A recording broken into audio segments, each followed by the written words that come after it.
I'm James Kirk. I'm Michi Hoyer. And you're watching simnews.tv.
Welcome to this week's round of the WTF1 Super League. Get ready for another incredible race of the GPVWC's flagship series. And don't forget to follow us at WTF1, the world's fastest growing motorsport community.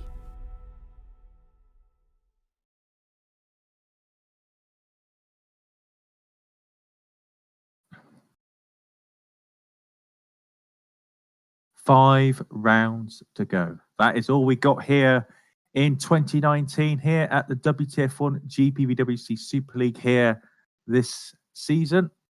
And today we are in the glorious Temple of Speed that is Monza. I am David Carter. We will be joined shortly, hopefully later in qualifying, by Tom Parker as well.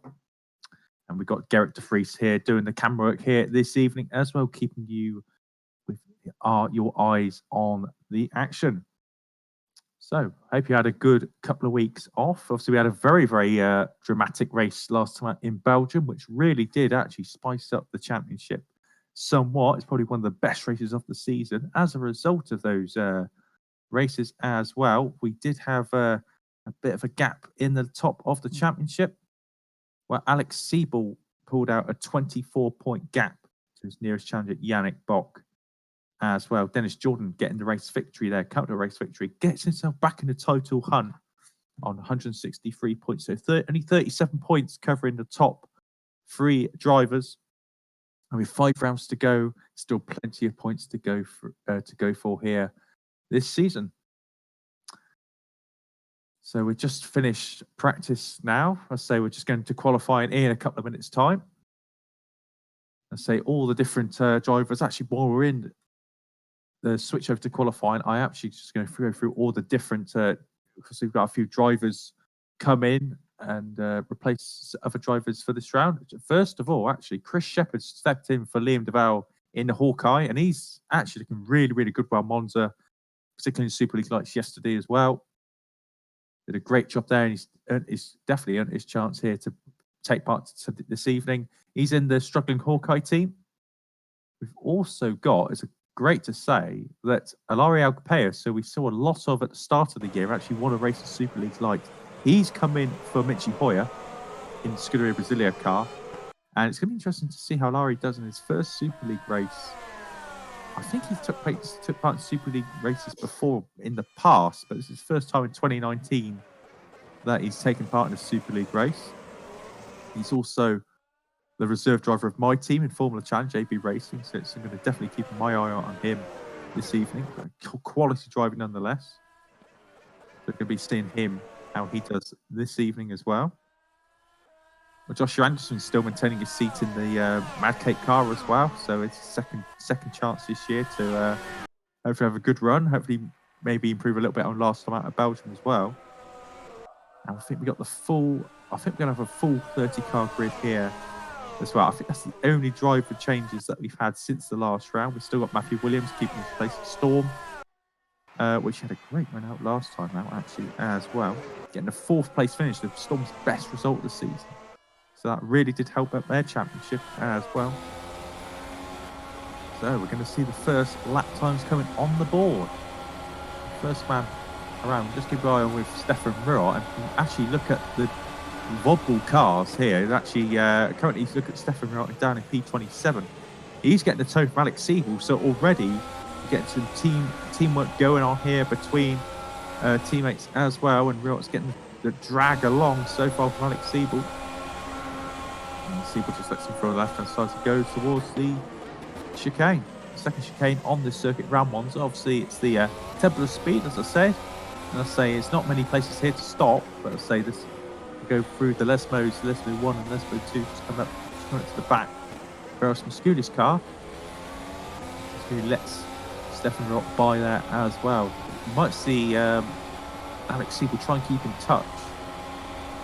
So get the toe on Ruot when Ruot's lap has finished. Comes up towards the Ascari chicane. Very, very difficult to get right, actually, in some places, because there's a big bump in the middle of it, and we've seen a lot of cars in the following 3 series, Formula Challenge, Super Cup and Super League cars, get it wrong there. A big accident there as well. So that's going to be probably one of the trickiest corners of the circuit there. Ascari chicane. Parabolica, pretty simple. 4th gear. Get the power on as early as you can. And down the straight here to set lap times. So Stefan Ruot goes provisional pole position of 1 minute 20.3. And I'm going to see, excuse me, you're going to see now Alex C will get the repaid the compliment that Stefan Ruot just got as well. Through the first chicane they go, powering through. Now, pole position at the moment, Yannick Bock for Evolution. You actually see both Evolution cars doing exactly the same tactic. Bock getting followed there by Jordan, but Yannick Bock there, provisional pole position. Fabio Sixter currently in P2, with his team Matthews moves in P3. Zapalas looking really impressive today, actually. I've noticed his lap times in practice. He's looking stronger as the season goes on. He's in P4. Jeffrey Fournier in P5. As well for the Epic Racing team. Just been jumped there by Robin Panzar in the first of the Red Bull Street Fighter cars. He gets his chance again today to show what he's made of. Noah Chiller as well in the Mad Cape up in P5 as well. Good effort there from him. Of course, there's still a long way good to go and qualify. Now, as a lot of you regular viewers will know, there is also car development that we have. So we improve all the aero and the chassis and, you know, the weight of the car and everything, as well as the engines. But of course, a track like Monza, the actual car development won't really matter so much around here. It's very much an engine circuit. And at the moment, if you look at the overall statistics, the best overall engine is the Reventon car, being used by Mazurek and Mazurek there and Edenis Engineering. So, you know, keep an eye on them, particularly in a straight line during the race. So plenty of power under those in those cars, and they'll be looking to draft past cars and making moves down these straights as well.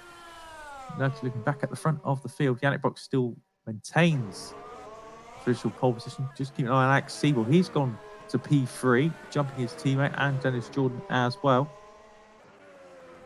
First lap time still coming through. Peter Burlak as well, P10 at the moment. He's just looking across the line into the pits as well. But we've got a full 30-car grid here today, thankfully. It's always good to see a full grid here. Plenty of colour and plenty of action we're going to see today.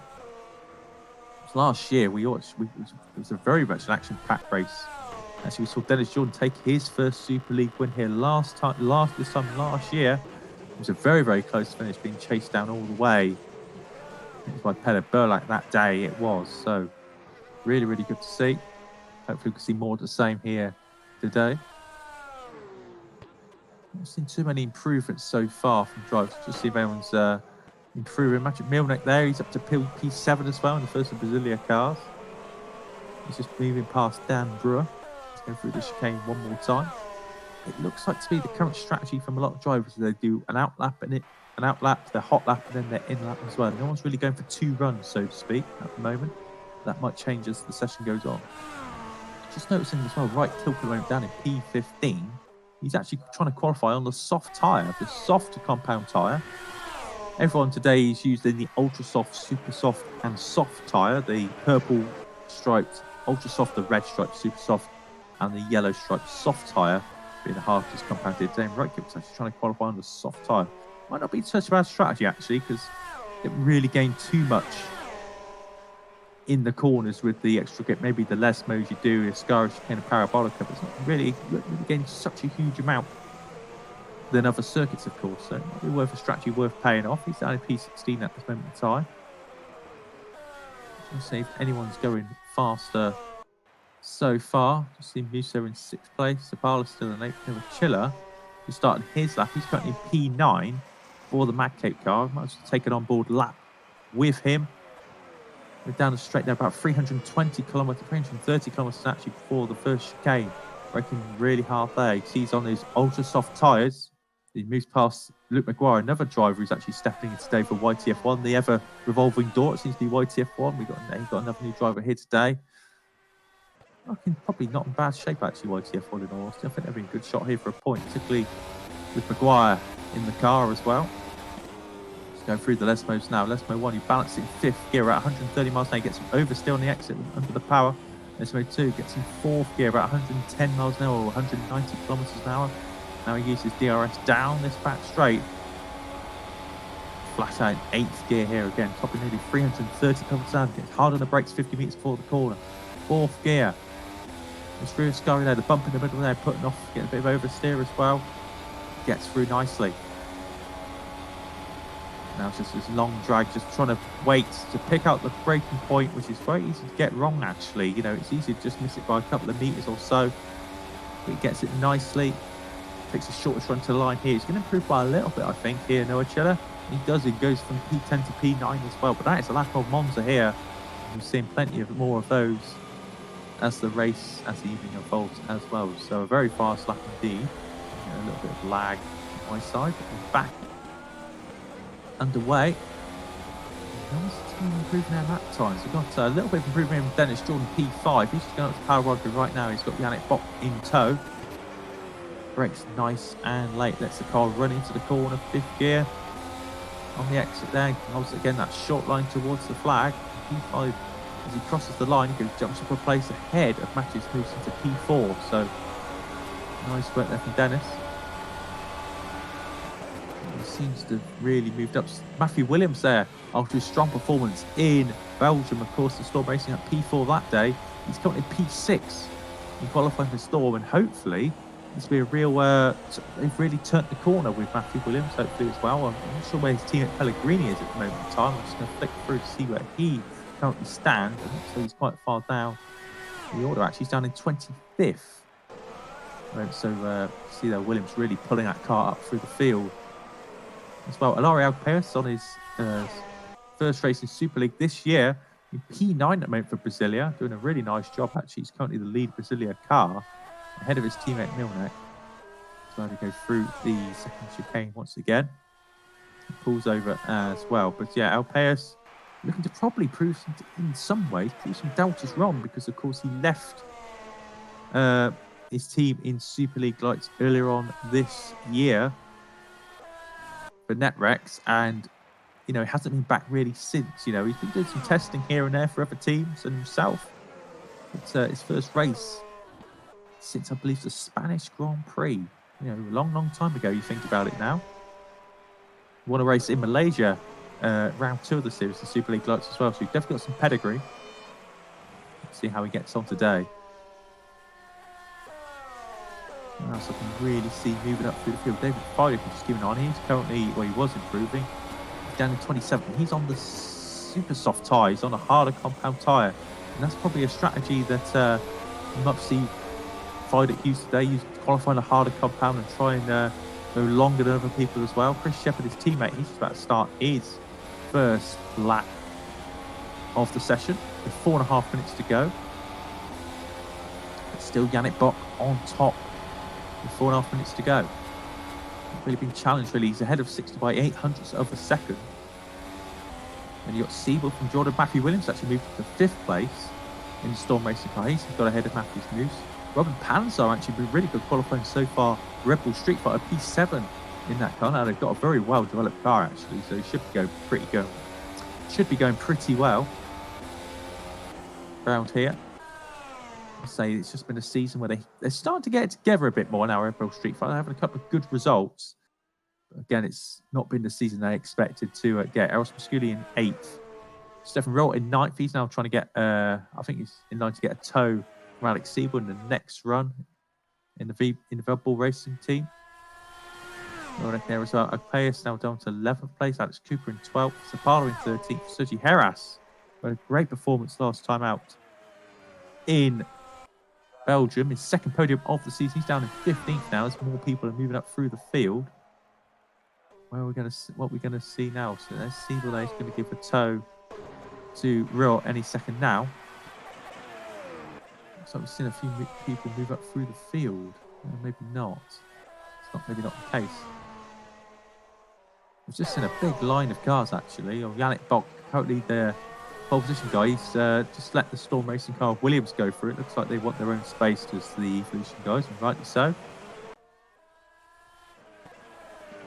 No one really making a mark, no one really improving so far. Alex Cooper is probably the only man so far improving on his lap time, down in P13 for green stripes. He's just going through the second chicane.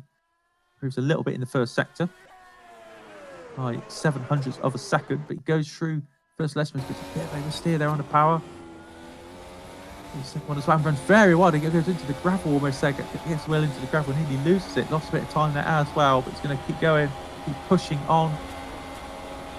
It's another one of these laps as well that around this season, it's all about commitment, believing in the car's going to stick, get the power on as soon as you can, because if you just hesitate on the throttle for a little bit, particularly around circuit like Monza, you're going to lose a couple of tenths in a blink of an eye. Goes down to Parabolico once again. He's lost a couple of tenths of a second this lap, and I don't think it's going to be an improvement there for Alex Cooper. I think he's going to pit and get another set of ultra slots on that car.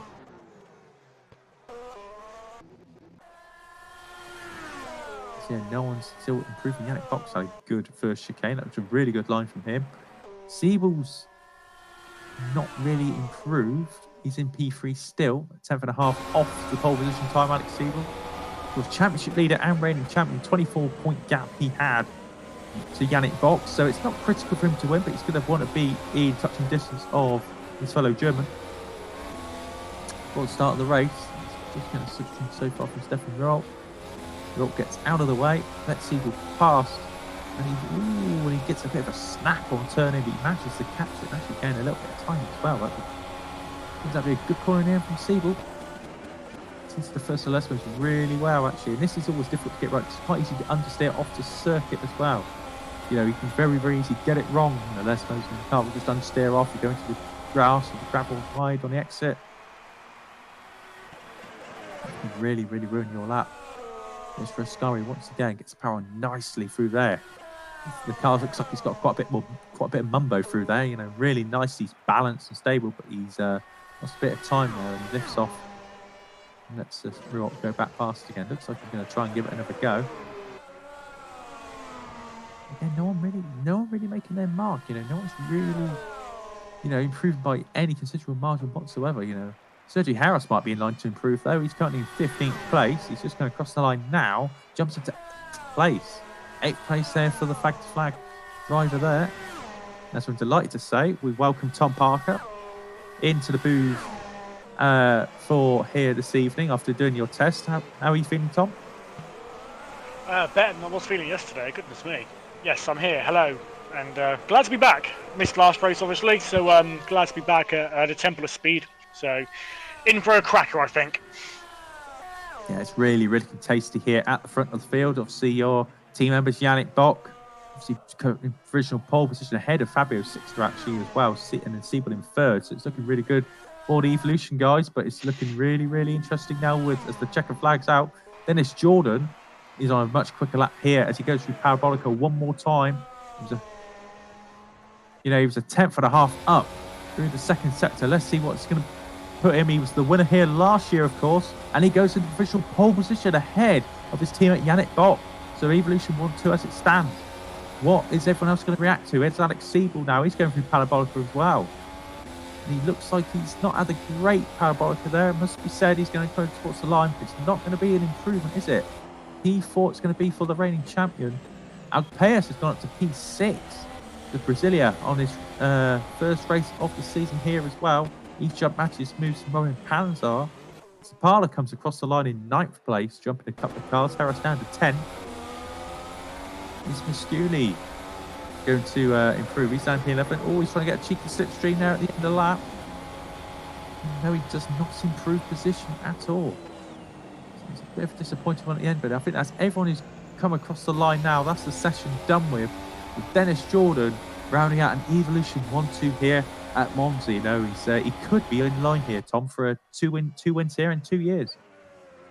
It would be good for his championship aspirations, as it were. Obviously, I think he might be a little bit far behind in the race for the title overall, but it's good for Yannick Bock, obviously ahead of Siebel. Obviously, we know Siebel isn't, I mean, he's a good qualifier, but he's more of a racer, isn't he, Alex? So we'll see what he can do.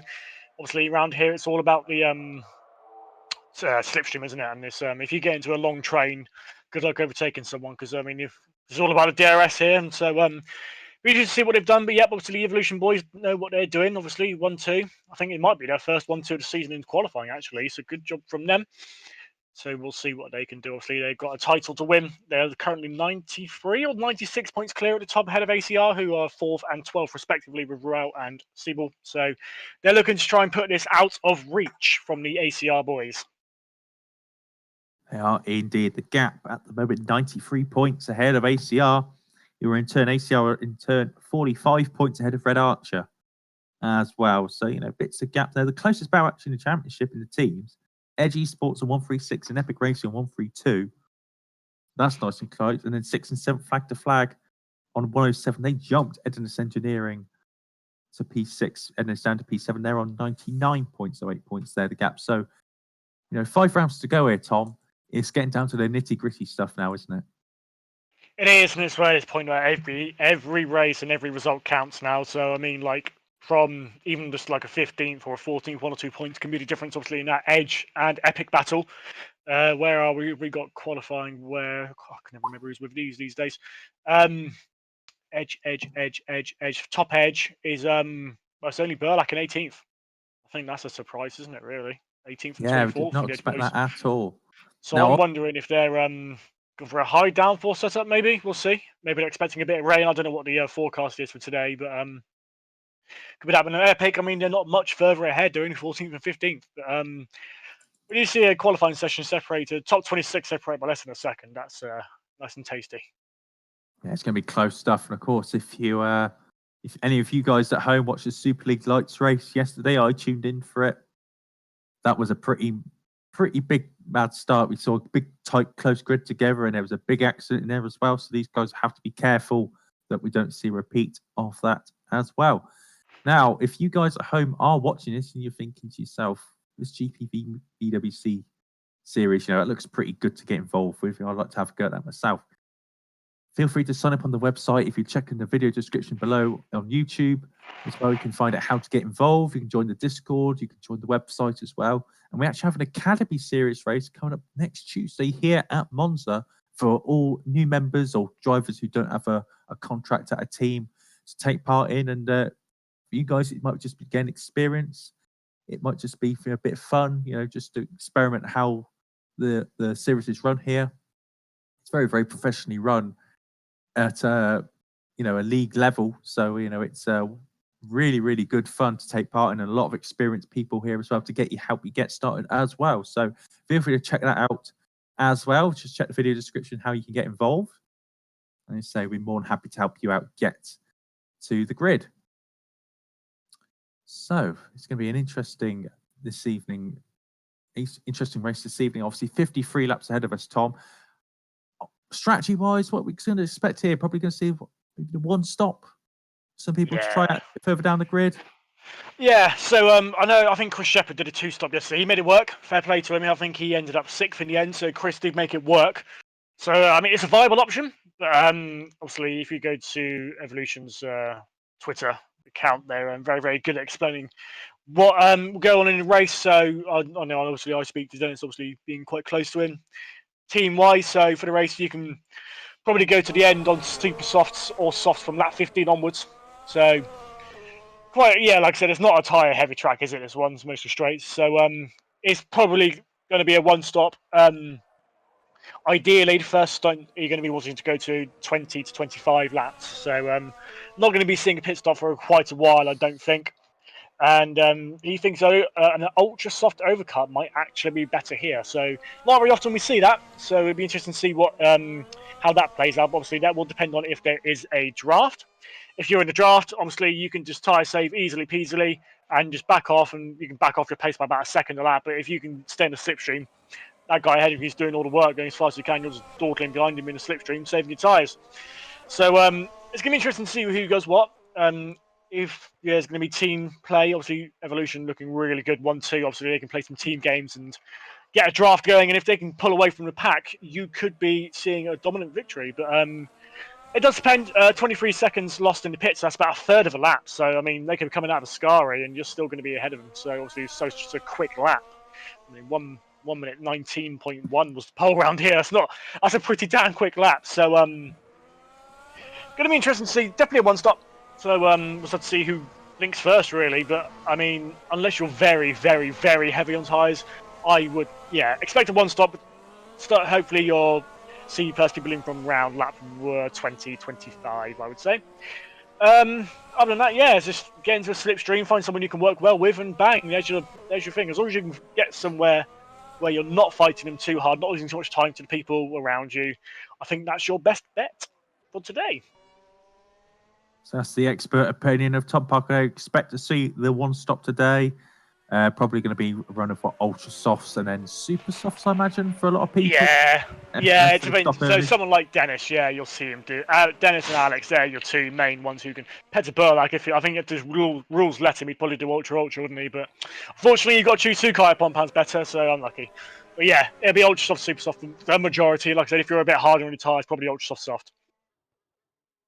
Just looking as well, one thing I also mentioned here as well, Tom, is the development of the cars. We're expecting it to be a little bit closer today, because I guess you don't really see a huge benefit of the development race here around Monza. It's very much more to do with the engine, isn't it, around a circuit like this? So obviously a lot of teams have gone for the Valiant engine this year, but they haven't focused on power upgrades at all. And of course, the track like Monza is where you want to use up all the power that you've got. Yeah, obviously the biggest upgrades in terms of the car you'll be looking at here will be your weight reductions and your drag efficiency. I don't have the RD in front of me, unfortunately, so I can't tell you what's what in terms of that. But I know the Evolution's traditionally been quite quick in a straight line. Obviously, having driven it quite a lot myself, I've always found myself to be quite quick in terms of top speed compared to the other people in the test. So that's throughout the year, not just today, but just throughout the year in general. So they seem to have got the knack of getting a top speed out of that car. And like I said, the Valiant engine not the most powerful in the world, so they've obviously done something right in that regards. I know the ACR is quite handy in the straight line as well. So obviously they've gone for those weight reductions and those drag efficiency, which obviously helps them. And then obviously the more downforce you've got on that car, obviously means the lower you can run the wings with getting a better downforce level. So obviously I think you'll see a lot of drivers here 1-1. I myself use 2-1. That's just because also, I think a bit too much understeer for my liking, which obviously doesn't help me. So, I mean, engine power could potentially play a big part today. Might explain why someone like Peter Burlack and the Edge Esports boys, obviously a bit more power, so they probably thought maybe we can take a bit more wing. So they'll probably see him quicker in the second sector, obviously hanging on with that slipstream. So we'll see. We've still got 5 minutes of warm-up left to go. Alex Siebel, 22-1. Right, Kilt, 22. I think you're right. We're going to see a very close race. It's just going to be who can sort out their slipstream battles. I think we had this earlier on in the season, didn't we? Where was it? It might have been was it Paul? No, it wasn't Paul Ricard. We had it somewhere else. Canada. That was it. Canada. We had about 3 or 4 drivers just like in a slipstream battle. If you could keep in that battle, you're fine. You gave a huge amount of time to clear a track like this. I think we also see a little bit in Malaysia as well. That's it. Yeah, it's Malaysia, a lot of slipstream. I think so. Like the top 15 cars were in the slipstream battle for first stint of the race. So it was a really crazy one that was that day as well as Canada. So anywhere with straights, if you're in the slipstream, you'll be absolutely fine. So we'll see how people's strategies play out. So you maybe see some not only just some inter-team tactics, but maybe there might be some other people just think, I'll just tag along with this guy, just to help me along a little bit for maybe working together during the race. But yeah, looking down, there's going to be some people further down the field as well. I think they're going to be taking some harder compound tyres as well. Maybe go as far as they can on a harder set of tyres, maybe a set of softs, and try and go as far as they can, and then maybe use some ultra softs to the end of the race as well. So we could see some complete reverse strategies here as well. So that'll be interesting to see, and we'll find that out when we're on the warm-up lap as well before the race. So all 30 cars have turned up today, which is good to see. Got a few different drivers out and about as well. Tom, is there anyone out there today who's joined in you're quite excited to see? Luke Maguire, very, very, very, very speedy over one lap. Obviously, he's had a bit of a mare, but obviously in that YTF1, bless him. There's not much you can do. But obviously, Alpus as well, looking really good for Scuderia Brasilia. Obviously, I think it might just be a one race thing. So we'll see how he's doing. He was very, very quick at the start of the season in Super League Lights, and he was absolutely lighting up the qualifying board, wasn't he? I think he qualified 6th, so that's a really good effort for him. See how he can do. Cameron Roger as well, looking pretty handy in his little flag to flag. Obviously, the team owner, well, I say team owner, team manager in the GPV side of things. So we're going to see what he can do. But obviously, you've still got your normals, you've got your normal names, you've got your Seaballs, you've got your Fourniers, you've got your Kilks, you've got your Sixters.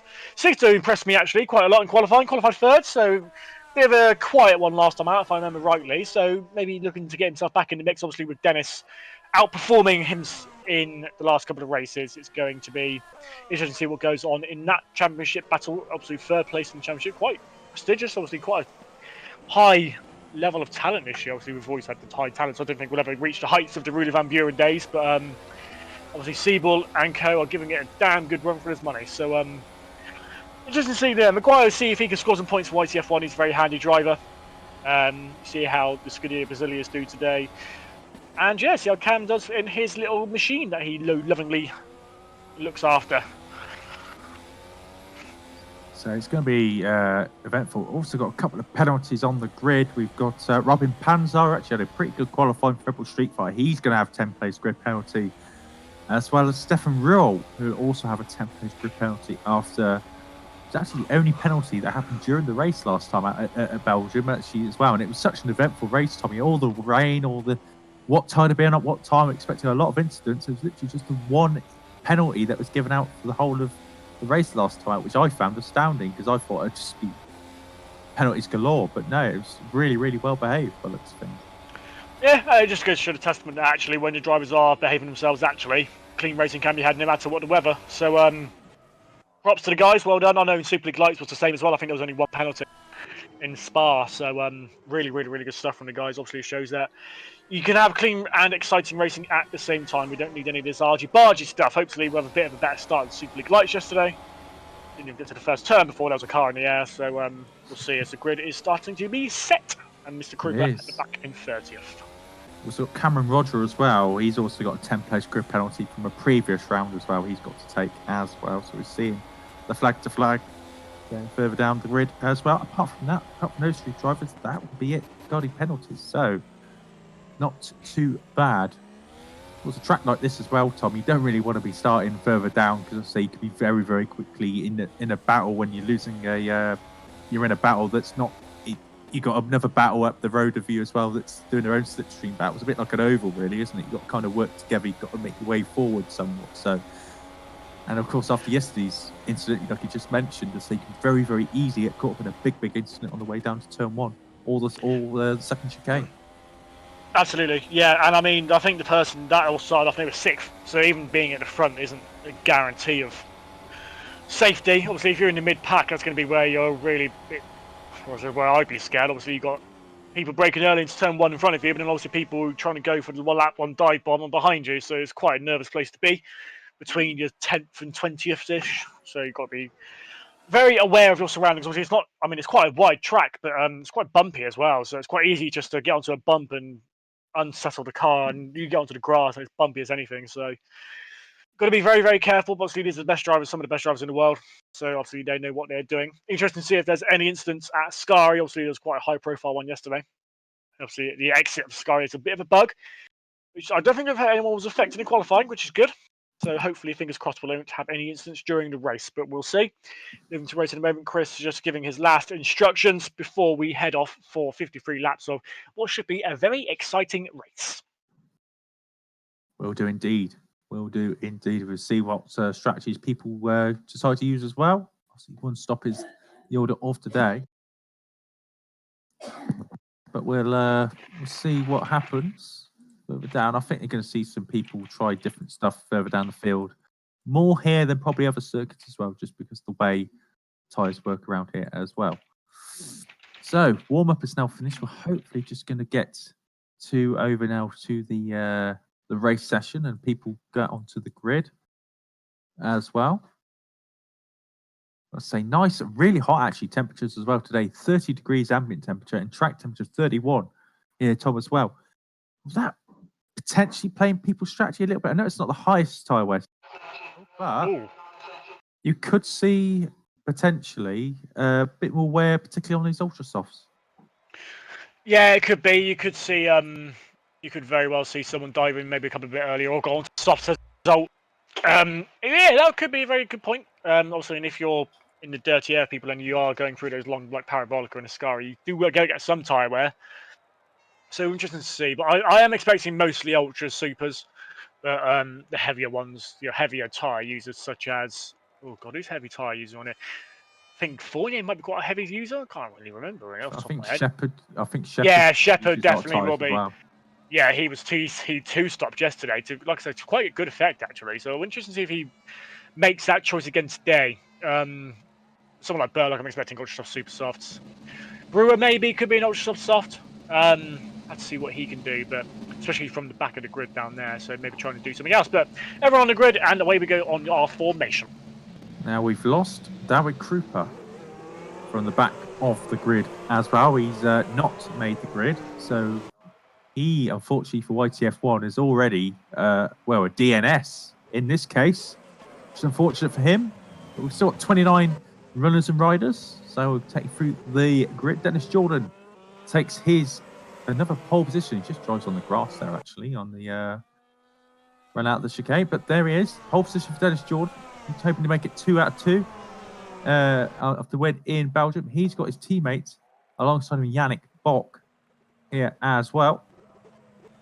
February 6th there, P3 there for Red Archer. He's got his reigning champion Alex Sieb alongside, and we've got to restart the race because David Krupa left the start. So hopefully we just get this done nice and quick. We don't want any real hold-ups. Just get him in, get the race started, and get on with it, I think. I know David has had some connection issues in the past joining Formula Challenge races, so not the biggest surprise. It's very good of Chris to let him up, like I said, nice and easy, quick and easy. We'll be going straight away, I imagine. So there we go, back again. Do this again. Take 2. That is what you call a quick turnaround. Hopefully, we just get this people on the grid. Obviously, people might have to reload their setups potentially as well before they jump onto the grid. But yeah, 30 cars now. Let's see how this all develops. Let's say, I don't think we're going to say too much change now, but I'll say track's still 31 degrees. I reckon there's still going to be a bit of problems with the tyres, particularly on this ultra soft. You say lap 20 to 25. I reckon, yeah, you're probably bang on there. Maybe see 1 or 2 people do lap 18 or 16 to 18 and stick on the soft compound tyre as well. Yeah, I mean, if you're pitting 20, I would imagine you wouldn't be able to get super softs to the end. It's an extra pretty much 50%, isn't it? More than that, an extra 55, 60%. You're not going to be able to do that unless you're a god. So, unless you're going for the undercut, which is possible, but obviously you'd be very, very vulnerable at the end, so I doubt they would do that. But softs probably could quite easily look at it. From what Dennis was saying earlier, if you're really sensible in the slipstream or someone, you could probably make your tyres last to lap 40, but ultras... So it's been an accident. Sorry to cut you off there, Top. There's been an accident already on the formation lap. That's a flag-to-flag driver gone awry. Who is that? Is that Sergi Harass? It is. I'm really sorry to cut you off there, Tom, but it was just a bit of a shock. You know, what happened here? Is it a lag spike? Look, yeah, it looked like he was lagging as he was turning back round. And then it was a bit of net code there, it looked like as well, was the Scuderia Brasilia turned him round, but... We'll see, yeah, let's have a quick look. There we are, replay's finally there. Oh yeah, he's had a slow down and Scuderia Brazilian line. couldn't avoid him really. It's just a very unfortunate incident, I think. Yeah, you can see a couple of slowdowns. Obviously, we've had a few issues with the R factor, obviously updating. I know we're back to 112, so see, but Harris hopefully hasn't got too much damage. But I wonder what they're going to do. Well, If they're going to restart or not. I don't want to call it controversy, but they don't restart races when people get lagged into when it's during the race, and they have crashes and get damaged because of lag. So I think, in my opinion, they should just carry on. As unfortunate as it is for Sergio Harris, you know, it's they don't let cars back in after we've seen quite a few lag incidents already this year, particularly in Superleague lights and Superleague, and it's ruined quite a lot of people's races there as well. So I think they should just carry on with it. As unfortunate as it is. Yeah, it looks like that's going to be what they're going to do. I have no idea. Oh, there we go. Yeah. But anyway, I'll run through the rest of the grid. 6th and 3rd, Siebel in 4th, Matthew Williams 5th, Alcapis on his Super League turn 6th, Moose in 7th, Sapala in 8th, Sergio Harris is now going to start from the pit, Scully in 10th, actually Milnek in 11th, Jeffrey Forney in 12th with his teammate Bright Kilk in 13th, Alex Cooper in 14th, Rybachuk will start in 15th for Mazurek, with Robin Panzo after his group out starting 16th. Now Chiller in 17th and Florian Gaia down in 18th play. Stefan Roll in 19th, Dino Paolini in 20th. Pella Burlak 21st from Daniel Brewer in 22nd, so that's both AG Sports in the 11th row. Chris Shepherd in 23rd, with Pellegrini in 24th. Luke Maguire for YTF1 in 25th, and David Fode at 26th. Cameron Roger in 27th place from Josh Anderson 28th. Michael Ayres in 29th after and we'll have David Krupa rounding out the 30-car grid. Good timing now, just as he gets into his slot. Lovely. Absolutely nice stuff. So, 5 rounds to go. This is our last European round of GPVWC. The Temple of Speed awaits. It's 30 drivers now, 53 laps of speed and power and slipstream. Let's see what's going to happen here today as the lights are now coming on. The 5 lights are up. The lights are out. The clutches are dropped and they are away, and it seems a great start from Yannick Bocchi. Gets away really, really well, and there's a bit of smoke as an engine smoking down in the background. Bocchi's got the inside line. He's going to take the lead here from Dennis Jordan. Looks like Williams is fighting Siebel there third, and there's a bit of contact. Alcapis gets spun round and Noose tags him, and Alcapis is facing backwards onto the grass. It looks like a Musculi got involved as well. But Alcapis, the first victim of the race, but going down towards the second chicane. Up from Jordan from Williams, he's got still ahead of Siebel there as well. And Moose ran it at top 5. There's a bit of a gap behind where there's been an incident. But Sapala there in 6th, and everyone else behind. Everyone else seems to go fairly cleanly. Unfortunate start there for Alcapis. Yeah, Sapala's had a cracking start. Very under the radar, 6th, but right Kilk's up to 7th and Forney up to 8th. That's a cracking start from both of them. How on earth have they got back up there? That's a brilliant start. They've obviously got some really, really good launches and made themselves way up around the field. But they're going to be working together and trying to pass Sapala, who's ahead of them as well, in P6. Going through back at the front. Top 5 are getting away. And there's a big crash behind the car rolling. Look at that, the Mazurek car rolling over and over. About 10 rolls there, and he's rejoined. It's Rybachuk. All over the place. He's got a YTF1 car with no front wing, even after David Krupa. But it's an enormous accident. How that car's still going, I have no idea. He's managed to land on his wheels and keep going, but he must have rolled over about 10 times before carrying on. Well, Andy's even got his front wing. How on earth has he done that? And Cooper stopped. Cooper stopped as well. He's going to try and go into the pits. He's lost his front wing as well. He tried. I think he's just trying to let all the traffic go before entering the pits as well. But chaotic start here. You know, 3 or 4 incidents there in the first lap. We've got Pellegrini running in the gravel when he exits turn 1. Everyone out front of the field seems to have carried on, got away scot-free. Yeah, so just looking back at the Alcapis incident, it's just Moose tapped him into a spin, nowhere to go really, it's just a bit of a racing incident. Rybachuk, he's coming out of the sky, he's gone a bit wide onto the gravel, he's trying to save it. Hit Alex, unfortunately just got to run a bit, and then a bit, well, you know what R-Factor 2 is like these days, it just goes into a bit of a flip. Hawkeye just about avoids him. But yeah, it's unfortunate as Krupa looks like he just lost his front wing just coming out of Ascari as well. No, sorry, YTF1 of... Who's that? Yeah, it's Cripper, I was right way. So yeah, very eventful start, but yes, Dennis, Jordan, Yannick, Block, Alex Siebel seems to have got away. Oh, just a quick note as well, actually, Sixter had an awful start. Sixter just did not get off the line at all, and the ended up paying for it, back down to 5th. Yeah, and we've seen Siebel as well has passed Williams on the second lap here, but Williams is trying to attack as well. Can't make the move stick. It's obviously a long, long way to go. Another 51 laps to go, but these laps are going to go thick and fast. There's no doubt about that. We're probably expecting the race to last about an hour and 20, hour and 25 long. It's going to be a very, very quick race. Looking back, Cameron Rogers making a move on Pellegrini, but jumps the chicane. Pellegrini has to be given the place back as well. Maguire's actually moved up quite well as well. He's in 21st. He's actually fighting Stefan Roth. So YTF1 fighting Volball here in the early stages here, but still got those two drivers still got a way to make up to go to the points. I've just seen Pellegrini's been pushed off as well. Goes around the bollard or round wow, the pace he could have went off really actually there. 16th place. Rejoins ahead of Roger as well. Oh, there's a spin there. Rubchuk spinning, damaged car into the gravel trap P24. It looks like he's going to carry on rejoining the track. Sergi Harris as well. It looks like he's been involved in the early race chaos as well.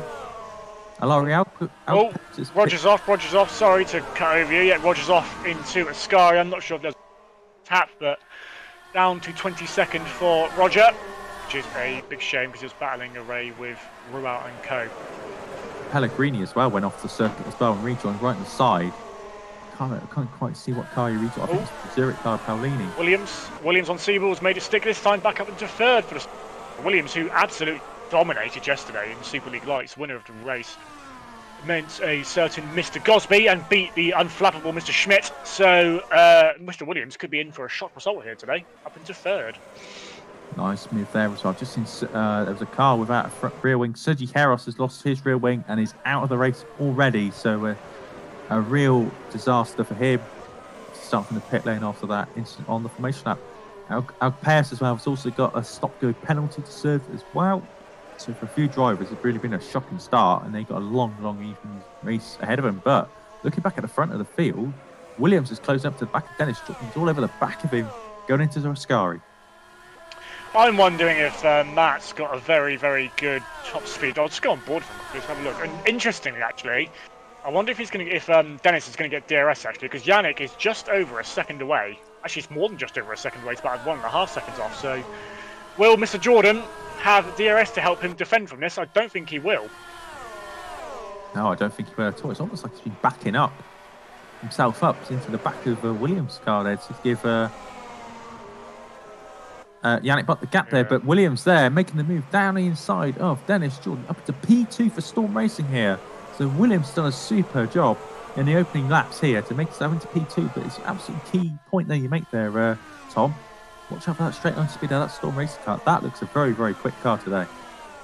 Yeah, and like I said, Matt absolutely dominated yesterday. He looked absolutely imperious. You look at whatever Matt's done to that car, it's working. Boxer 1.5 up the road, so he's got a bit of work to do. He did just set a fast lap in the race, 1:21.7. Obviously, that was aided with a slipstream. Bok managed to do a 21.9, and that was without a slipstream. So Yannick looking pretty quick here today. Obviously, got a point to prove in his battle with Mr. Siebel after Yannick had an absolute shocker, didn't he, in Spa? So, was it Spa? Was it the race before? Yeah, I know he had an absolute nightmare. Spa, so, yeah. So he's got a point to prove. Alex down in 4th at the moment. Obviously, Sixter's on his tail. Zapalo's not exactly miles away either. So, bit of a train starting to form, and then you've got the 2 epics, and then there's a bit of a gap, 2.5 seconds back to Moose, so in 9th. So, first wave not separated by too much. But Dennis will now have the luxury of DRS, whilst Yannick will have just enough of a gap to stop Mr. Williams getting it. He just set a 21.6 fast lap in the race, 21.8 from Yannick. But obviously, Matt's time set with DRS, so Yannick looking very, very good in these early stages. And he's also looking good into the chicane. Fabulous Six was looking at a move there, Alex Siebel. But absolutely right. Sapala, Kelk, Fournier, they're all looking to, these three looking to work together to get to these leading 5 cars at the front of the field as well. But at the back, you got Moose, Milnek, 9th and 10th. Chris Shepherd, 11th there for Hawkeye. It's probably one of their best shows in quite a while, actually. Florian Guy in 12th. We're looking together in 13th and 14th as well. We just had someone skip the chicane. It was a YTF1 Luke McGuire. Skipped the chicane, went around the bollards though. So in the first on him, he's battling Musculi for 20th and 21st. Oh, bit of an argy-bargy, but McGuire just keeps about it. And Roger can't quite find the gap to capitalise on that. Still stays P22, but I thought he was going to gain at least one position there. He didn't have the space to work with. Fidek's also right behind these as well, down in P23 in the second of the Hawkeyes. Michael Ayres there in P24, Green Stripes behind as well, and Anderson 25th. Everyone else behind Cooper, Krupa, Rybachuk, Alpeus. Alpeus has already been lapped actually as well by other cars. Got a long evening ahead of him, but they've all been affected by incidents. Back at the front, Bock only 1.5 seconds out the road. Williams in that last lap caught by 4/10. And he's got DRS. Yeah. It's got DRS as well, but it's got 4/10 in that last lap as well.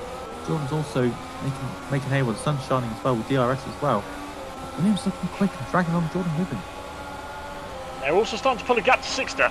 It's only a second, but it is a 1 second gap, so they are starting to form a little bit of a train. And from what I was saying to Dennis earlier, if you're in a three-man train, that's sort of the ideal one you want to be in. So I think they're also going to try and pull away from Fabio and see if they can just try and get this train going, because I think these three definitely look like the class of the field today.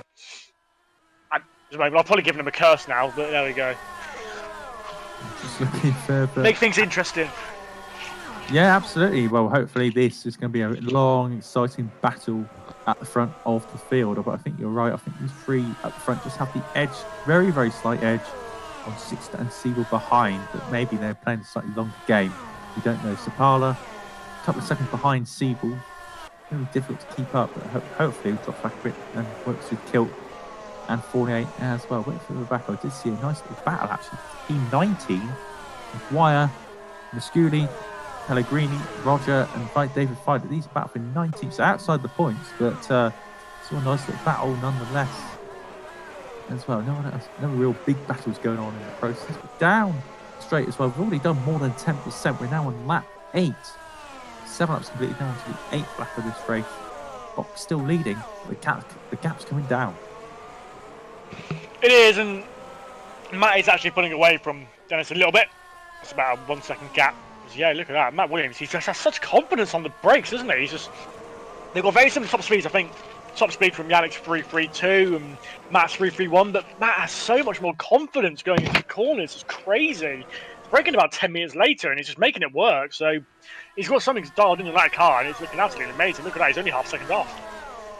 He is, and he's closing the gap now. It's looking almost like at this rate, it's almost a bit of a slam dunk. So it's not if, but it's when he's going to make the move. He's looking really, really sharp today. So it's like he's dialed into the track, not just for this car, but just this last few days, last couple of weeks, really, really felt comfortable. And he's already trying to line up Yannick Bock down the straight, of course, now. And Yannick Bock gets a decent drive out of Parabolica. Williams will have DRS now, as he's going to open it up. There goes the letterbox, opening up the back of the car, and it's goodbye Yannick Bock, and into the lead for Matthew Williams. There he is, braking. So Storm Racing here, lead here at Monza, and lead for the first time this year as well. In fact, I think it might be their first Super League lead lap. So, well done to them. But, I think Yannick's got something to say about this. Oh, they were late. He's had to back out of it, but I wonder if he's now going to play the smart game of just saving his tyres, staying this lip, see what how far into the race he can go. I think as well, he's got the advantage of a more developed car. That's one thing for sure, the Evolution. It's sort of like medium on the development list, but I think the Storm, not quite at the same level. He's also got a disadvantage of running behind Williams in some regards into the corners. He might have a little bit more wear. So we'll find out. But obviously, you've got the power of the slipstream as well. So we'll see how it all balances out. But I don't think Yannick Bock's going to be in any rush, really, to try to attack Williams. But look at that, Williams already going up the road. Already it seems like he's getting great drive out of the corners as well, particularly corners like Ascari. Watch him out of Parabolica here, but he seems to be getting a great run out of a lot of these corners as well and pulling away a few meters up the road. He really does, and I think it's just when he's taking so much speed into the corner, but like you said, he can just carry it. It's not like he's struggling to carry it either. He's just easily carrying speed. Look, top speed, 335 kilometers an hour without DRS. That's quick. That's very quick. So Yannick hasn't got an answer, but like I said, Yannick's probably just going to sit in his slipstream now and just like, all right, then you do all the work. I'm happy with this. I'm just going to sit back and relax now. And Dennis is the 6 is actually caught back up to Dennis. Dennis, Fabio's looking for a move. They're eager there, but Siebel's starting to catch them up as well. So pulled about 2-second gap out to Zapata now. So these top 5 have broken away. So interesting to see what Siebel can do from this point. Obviously, he's well known for his late race antics. I'm looking forward to see that again today. I'm not sure it can't be a planned pit stop. Cameron Rogers in the pits already. As well for flag to flag. I'm not sure that's only on the end of lap 9, so it's not really ideal. Nonetheless, he's in the pits. Yeah, let's say Jack out the front now. That's about 8/10 as they exit Ascari between Williams and Yannick Bock. Then it's Jordan about the same distance behind as I've moved into Parabolica one more time. It's going to complete the 10th lap of this race. Nearly already 20% done of the race distance. We are in terms of the championship. Obviously, Dennis looking pretty good. Yannick looking even better. But who looks even better than that is Evolution. We've got obviously in second and third now. Sorry, obviously Matt Williams was in the lead. Dennis second. Yannick third. No, wrong way round. Come on, Tom, get it together. Yannick second, Dennis third. Siebel in fifth, but Uriel isn't scoring any points at the moment. He's down in 17th place. So Evolution are going to make another massive game. And if anything, if the stars align, they could very well win it in Singapore. They really can. They've just been the team to beat all season, haven't they? Top, and Siebel's been fighting really hard in that car, but for ACR, ACR/VBM, just haven't had the support for Siebel, really, have they? It's been 1 or 2 rounds, but it just hasn't been that consistent push, really, for points. Siebel's definitely been the number 1 in that team, hasn't he, this year? Yeah, absolutely. Siebel, once and again, every lap, every race, he push and push and push. Obviously, Farlock had his struggles early on in the season. Felt the need to leave the team. And Ruel's come in, he's done a decent job. Maybe a tiny step up, but like I say, he's not scoring points. I know Ruel's he had a bit of a rough opening at the start of the race, didn't he? But I mean, being critical, he just isn't getting the results. And if VBM want to retain their title, they really need to think about what they can do.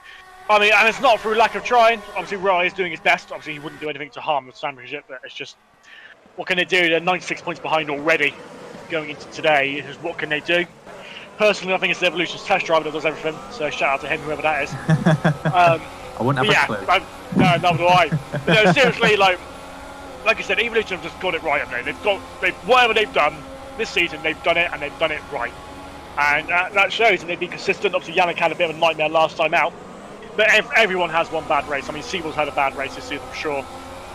So, yeah, it's been consistently in the top 5. Consistently, it seems to be getting podiums every race. Well, at least one of them's on the podium every race. They've just done everything right, haven't they? And quite frankly, I think they'll be world champions. Obviously, their bias might be creeping in there, but I do think, from an outsider's point of view, they would be world champions this year. Definitely one team who hasn't got it right.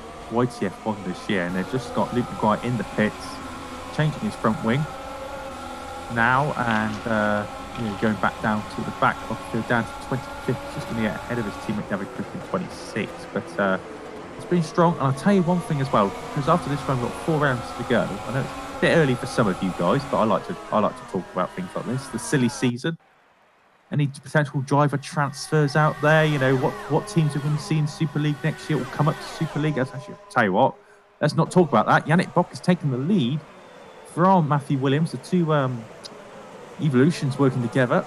And now Bock's retaking the lead back at the front of the field ahead of Williams. Let's see how this fight's going to go on lap 12. Just finishing on to lap 13. And this is going to be a very, very interesting fight. Of course, Sixter now in P4. Oh, Williams is pushing the issue. He's just overtaken him. He's not messing around, is he, today? Finding interesting in doing that. I can see. I don't know what. Maybe it's just a need to want to lead field. I don't know. If I was him, I would do what Yannick is doing, sitting back, and obviously Yannick didn't fight that at all. Yannick just go off and go, mate. Well, Sixter's actually looking at Jordan, but Sixter hasn't got the top speed.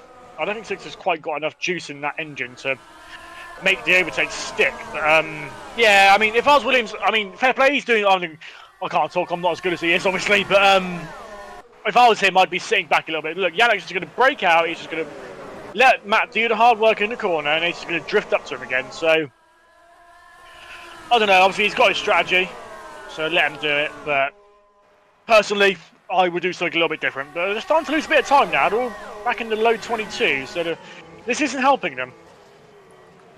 So it's not out even, because if you think about it as well, Sapala and the two Epic cars have caught up to this battle as well. I would happily say now this is an 8-car train for the lead. And in engine-wise, you've got Reventon in the lead from Valiant, Reventon, and then the two Valiant engine cars of the Epics as well. So Reventon, really, the engine owned by Edinus Engineering and Manuel Kant, really showing up well here, and they could be in line here potentially for the second race win of the season with this new engine. And it could be the power upgrades. Like I said, maybe they are more effective than we first thought. Obviously, like I said, Matt maybe that's what Matt has done. Maybe he's got slightly higher downforce, therefore can take the speed into the corners. So let's just see if we get an interview, if he does get onto the podium. Obviously, still got 40 laps to go. But obviously, if he does, we'll have to see, ask him, did he go for a higher downforce setting or what? But still a long way to go. Like I said, 8 cars in this battle for the lead. Like I said, I was going to point out, like I said, Zapata's quadrant, he was 8 tenths faster than the leaders that last lap. So it is harming him, stopping and changing around. So we'll have to see what happens. There's 2 evolutions of getting this absolutely right as all. Mr. Jordan, are you trying to dummy some people into the pits here?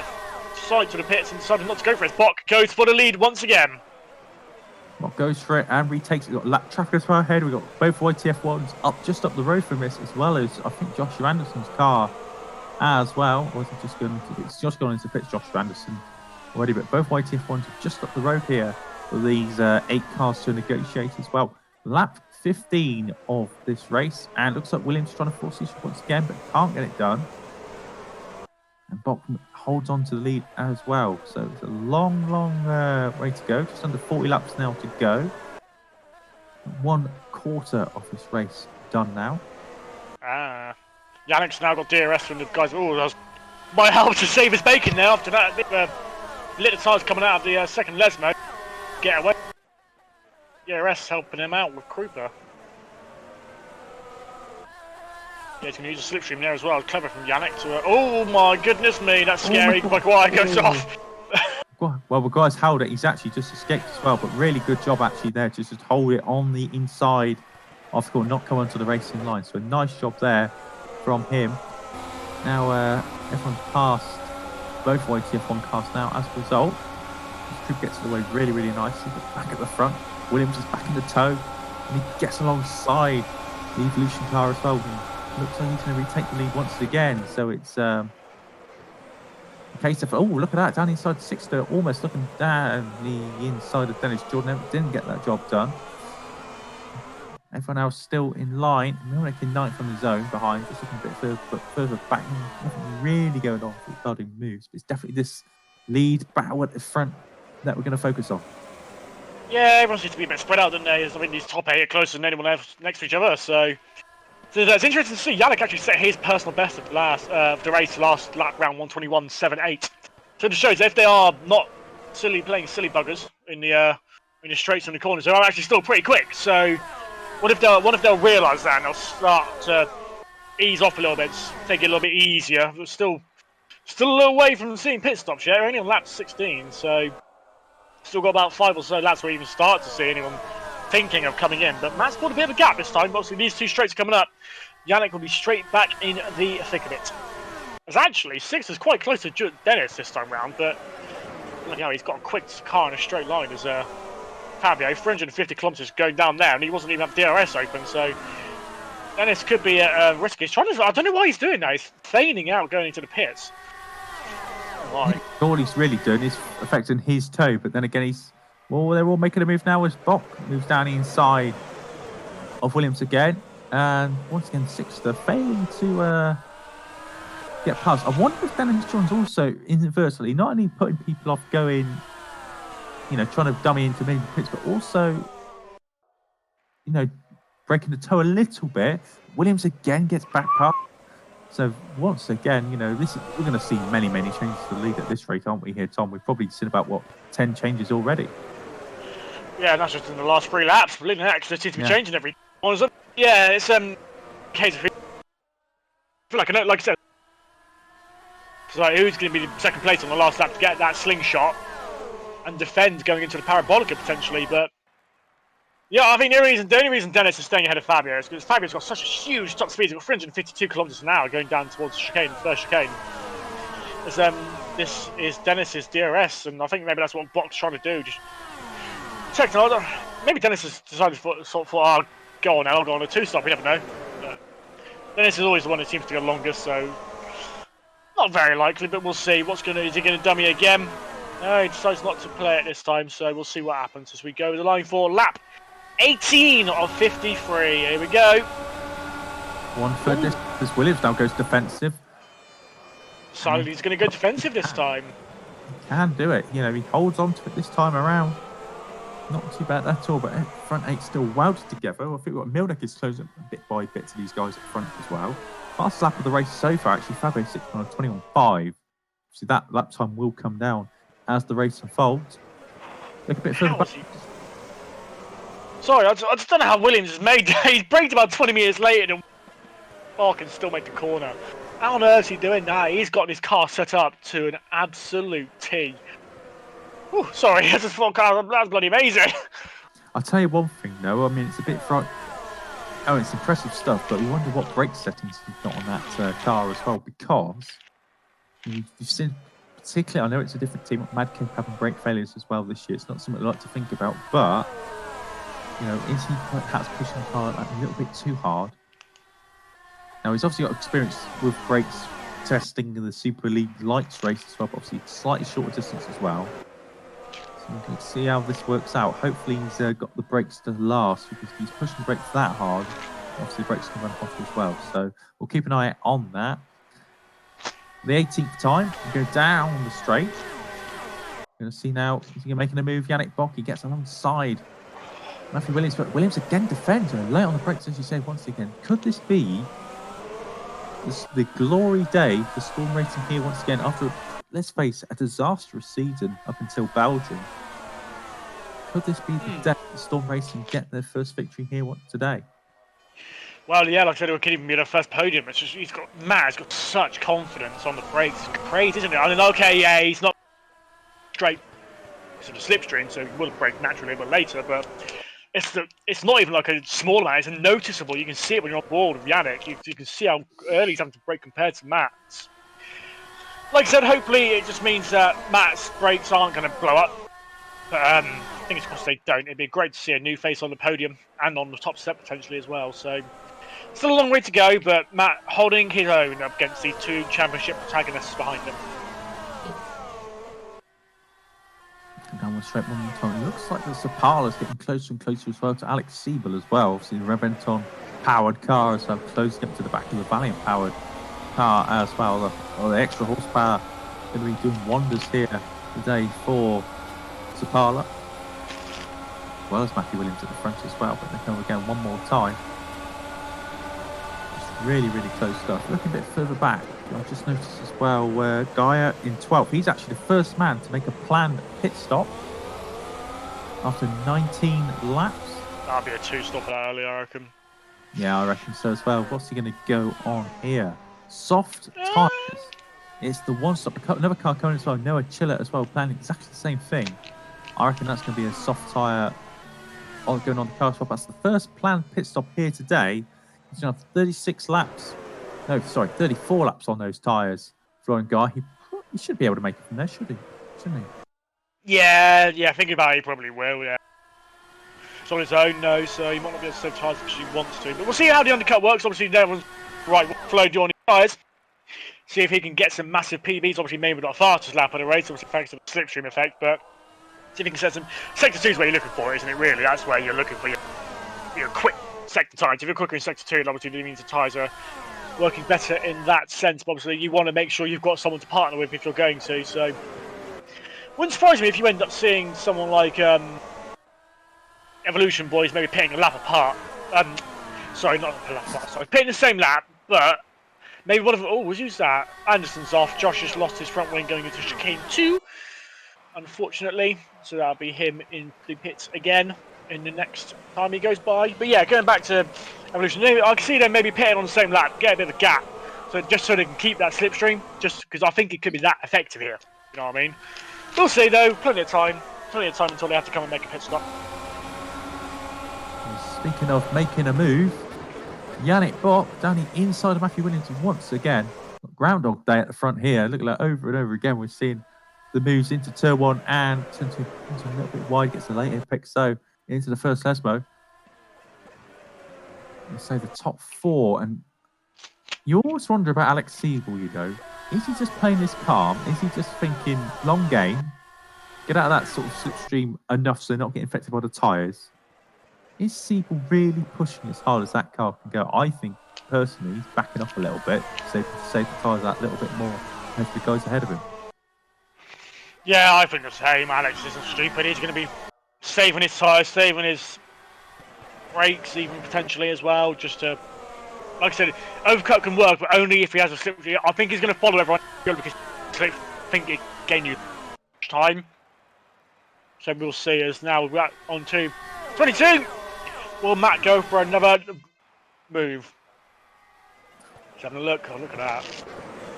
I'll tell you what, Tom, that is a crisp move, isn't it? It was. Late brakes. Really crisp. Blocks off. Oh. Hands off. Fastest lap of the race, 21.5. Yeah, not bad there for the street fighter, and he's not exactly in the slipstream either. He's on his own, so he's really pushing on at the moment. Not out of nowhere. That's nice to see.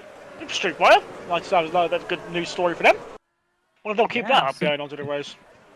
Well, I see. He's down here. Where is he at this moment in time? Down in 12th place. He's got both of the Edge Esports cars ahead of him. They've actually moved up quite well, actually, haven't they? You know, this started further down. I think it's 21st, 22nd, wasn't they? At the start of the race, and they've moved up quite well, actually, both Edge Esports cars. Not sure how much more progress they're going to make, but we'll soon find out in the next hour or so. It's again, the lead calm down once again. Yeah, 5/10. He's just staying in that 5/10 gap. Is I think the closest probably Fabio Sixter to Dennis. That's quite a big fight. Championship going down to the wire. Okay, there you go. Alex has bit the bullet. He has, making his move on the end of lap 22. So, 31 laps to go. I reckon this could be super softs. Could be super softs. Let's find out. Hits in, Jack's up, stuff goes on. Car comes down away. Very quick pit stop indeed for the VBM. He's on his own though. He's got no slipstream around him.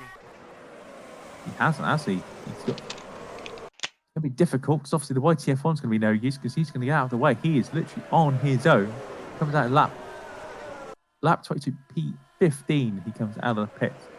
Now, what about the guys around him? Is that going to be the start of the domino effect going into the pit lane, shall we say?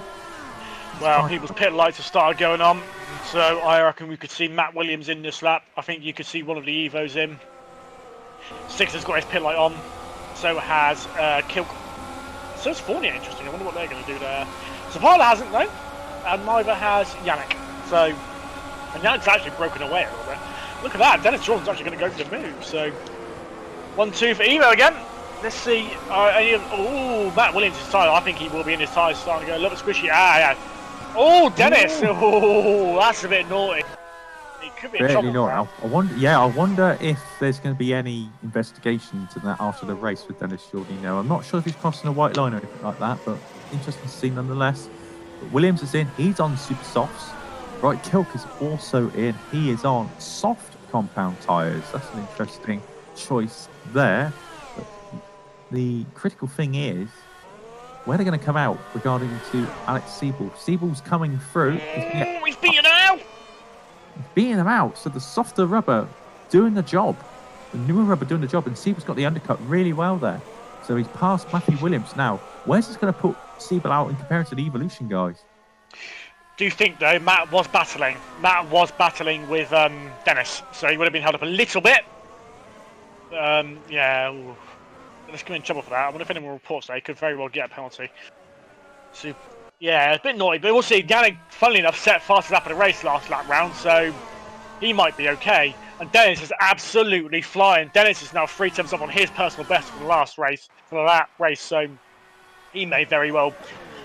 You know, if they can stay ahead of Alex, I think these two can win this race. Like, these two can just fly off into the distance. But we'll see as Mr. Bock comes in to make his stop.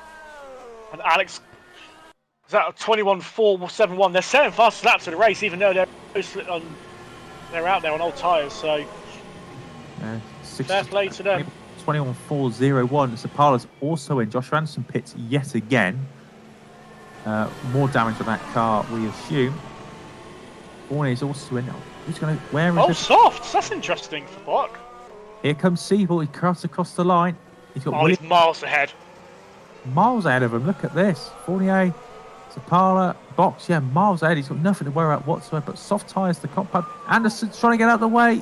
He does so just about. The Box there. 2.5 second gap. Not bad at all. He's comfortable. Comfortable, shall we say? And Williams and Alex are going to start battling in a second. So this is music to Bock's ears. Especially if Dennis can get out with Bock and they can just slipstream away. Up the front. 6 to there. 1.7 ahead of Dennis Jordan. Milnick's currently running in third place. Oh, wait a minute. What's happened to Dennis? 6 has overtaken him. Yeah, that's absolutely right. I wonder if there's been a mistake somewhere out on the circuit. But we're going to find out in a few moments' time. How they're going to pit. Now, Sixter carries on. Dennis now does actually pit. That could cost Dennis that mistake. Someone's trying to find it. But... So, 50 miles an hour down the pit lane. 80 kilometres an hour. Okay. Oh, no, it's yep, it's a sensible thing. Stays in his pit box. Just about, but there's Dennis Jordan gets onto the pit box. Super Softs goes on the car. We've already got Yannick Bock coming down pit lane. He's easily box past Jordan. We've also got Sewell has passed. Williams has passed. Jordan comes out, so he gets ahead of Sapala and Co behind. So those 3 behind have not changed the order, but the order's definitely changed further up the field. So out that lead group is not pitted. Yeah, from what Sixter just overtook Dennis, and Dennis just had a bit of a naff Lesmo 1 and 2, and a bit of time cost him. Well, it has, isn't it? It's cost him track position. It could have been. I think he'd have been side by side with Alex going into turn 1, so that's cost him a little bit. But look at that. Yannick's 2.5 seconds up the road, and if they start battling, Yannick could very well, and he's good. He can push his tyres as hard as he wants. He's on the softs, so I think it's a bit weird, but okay. It's interesting to see what will happen here now. We've got it's just under 30 laps, 28 laps to go. What can Dennis do from that position he's in 8th? So he's 4th on the road. 6th. This is going to be interesting. Where's he going to funnel out? The last roll of the dice, so to speak, regarding strategy.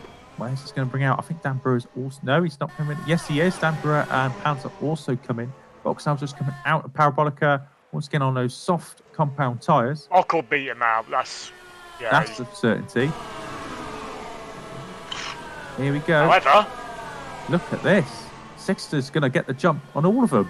Apart from Box, it's going to be P2 here for Fabio Sixter provisionally on the circuit. A great jump there, and now on pressure tyres as well.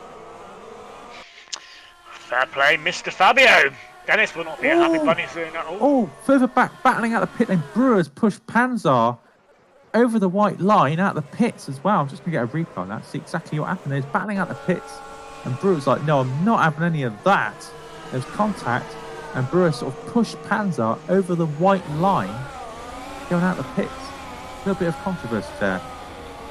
Not too sure how much is that in the sporting code. Yeah, that'd be an interesting one. That we will new one for the DC to see, I'm sure. Here we go. Of course, that Panzar should have lifted off and let Brewer go, but they were battling full position going out of the pits. So that's an interesting one for the potential DC to look at if that's reported. Should have the fastest laps. Everyone in the top 9's got the fastest lap. Well, if you count in Linux, everyone in the top 8 of the race except for Zapala. Fastest laps are 21.4.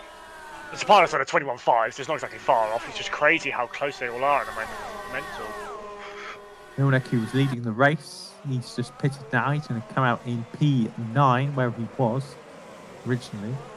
He's going to get Alpeas, his teammate, kind of come out right behind him. So Alpeas obviously a lap down, of course. Now all those halfway through the race, we're now going to go through the order. So Yannick Bock leads by 2.5 seconds. Fabio 6.2, had a great job during the pits. Alex Siebel in third. Williams in fourth. Dennis Jordan in P5 from Sapala, Hilk and Fournier. Milneck's leading from David Friday, who hasn't stopped yet. He's on the super soft tyres, quite worn out super softs. He's in P10. That's just Moose in P11. Dan Brewer in P12. Panzar 13th.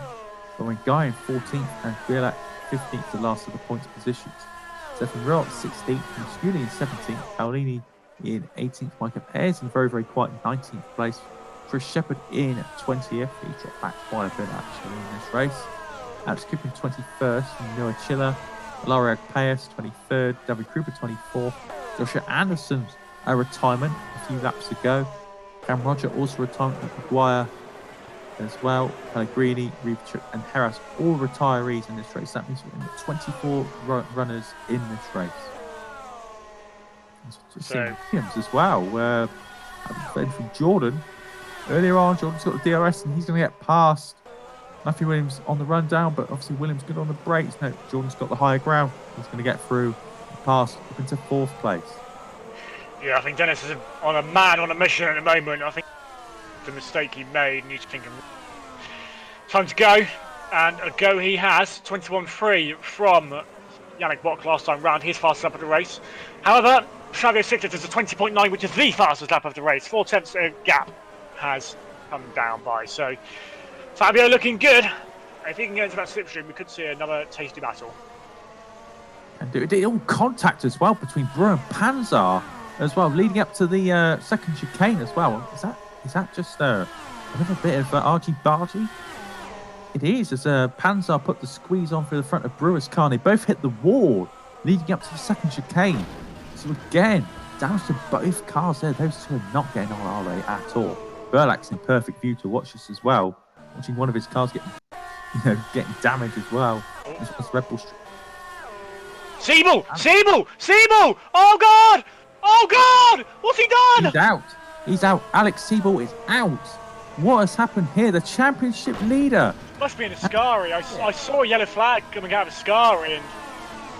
Oh, goodness me. I did say, didn't I? Alex has made that.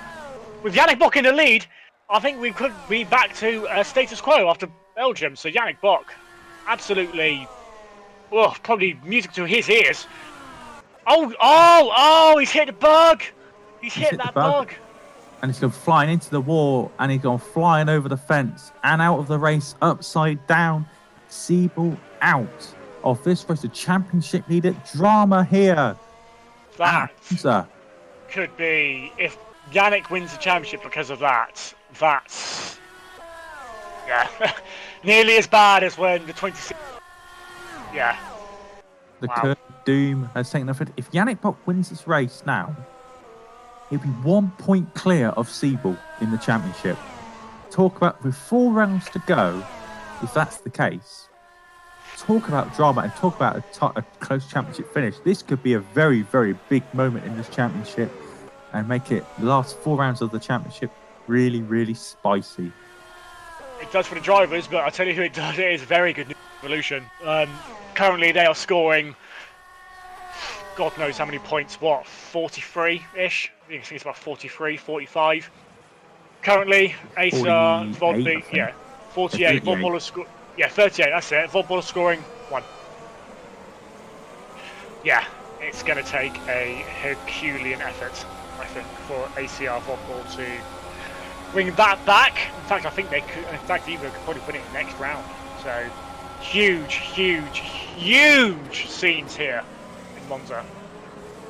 And of course, what happened last year as well? Remember Alex Siebel retired from Belgium after a lag spike from Mike Quint's car as well? Again, and it's not his fault. It really did put the pressure on him in the championship as well at the time. So, difficult day for ACR, difficult day for Alex Siebel. Yannick Bock could be the biggest beneficiary of that. Lap 31. He leads from Fabio Sixter by 7/10. Williams has now dropped back a bit, actually, but up to third now. He's now 4 seconds off the Fabio Sixter ahead. Even Dennis Jordan chasing him for the foreseeable future. Sapala's now up to fifth for Edis Engineering. Pescara back team. And P5 and then Wright Kilkins, Fournier 6th and 7th. And they can go quite a long way on those tyres. Of course, obviously, they're not stopping. No one's else is planning to stop. But soft tyres, a bit more durable in these hot conditions. It could be the better job. Sapala has to defend from Wright Kilt. And P5, Sapala remains for the present moment. I think what Sapala's doing an absolutely cracking job, isn't it? I mean, Masciuli's sort of overshadowed him, isn't he? Sapala, absolutely killing it today. Really, really good job from him. Really nice to see him up there and see that Edis do actually have two people who can make it to the guys. So good job from Mr. Sapala today. I think he could be a potential for driver today. And we get there. But with Mr. Williams, also potential, up into third place. Dennis probably biding his time to see what he can do. Obviously, he's got to try and fight Sixter at the end of this, because Sixter's going to be the one taking points out of him in the championship. And obviously, with Alex being out, they want to try and wrap up the teams one as soon as possible. Is as well, so Sapala, actually right to say, the majority of the season's over channel, but Sapala's been on great form. I think since Silverstone, really, he's really picked up his game. And now probably putting in the performance that, or maybe a potential result here that his efforts have deserved, shall we say. Really, really good job here from the Italian. Back at the front, Bock. Now under pressure here from Sixter. They're going side by side into chicane. Sixter breaks nice and late, got the higher ground and goes past. Red Archer in the lead now here at Monza. Maybe Fabio's second? Is it second or third? It'd be nice to see him not fourth. Yeah. It'd be nice to see him not fourth. Bless him, he's made that place his own. Once again, look at that. I don't know if it's an Evolution thing or if it's another car, but every other car seems to just be able to brake so much later than the Evolutions. I wonder if they've got... Well, I don't know what it is, but Evolution seems to be struggling on their brakes in terms of distance today, so maybe that's something that could come to hinder them. But like I said, it's still second and fourth, so no crying shame, is it? But especially when your championship rivals just crashed out, so... I say, Sixter's bolting up the road already. A second gap already as they went before Ascari. Getting the gap over Yannick Bock as well. I reckon, obviously on a softer compound, so for now at least, probably a better tire to be on. But, bowling up the road is Fabio, and he's got some lap traffic ahead of Alex Cooper, but it could be in a lap or so's time. An extra splash of DRS to have as well to get away from Yannick Bock. Also, Matthew Williams is closing up the gap. It was 4 seconds. Now he's actually closing up to Yannick Bock now. It's only 2.7 to him as well. Dennis Jordan following in tow, following Matthew Williams' every move. Parla, Kilken, Fournier all still in tandem, trying to work together to get themselves closer to these battle at the front. Milnick's still on his own. Moose still on his own himself. There's a battle for 10th going on, Brewer and Panzer.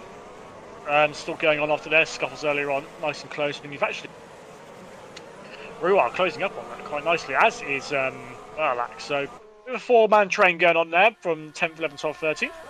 Yeah, real nice to see. Erlach as well at some point. Shuli and Florian Gaia rounding out the final points positions as well. Nice and close in the midfield is what we like to see. No real battles further back. Everyone's very spread out. 23 runners. David Cooper, the last runner at this moment in time. A lap down at the moment, but still going round. And he's obviously the last of the YTF1 runners. But it could be a good day actually here. Again, another good day here for Storm Racing. They're probably the big beneficiaries, I think. If you're talking about teams in the lower part of the championship standings, again, Storm here in a very good shout to pick up a lorry load of points. Absolutely, a really good boost for them as well.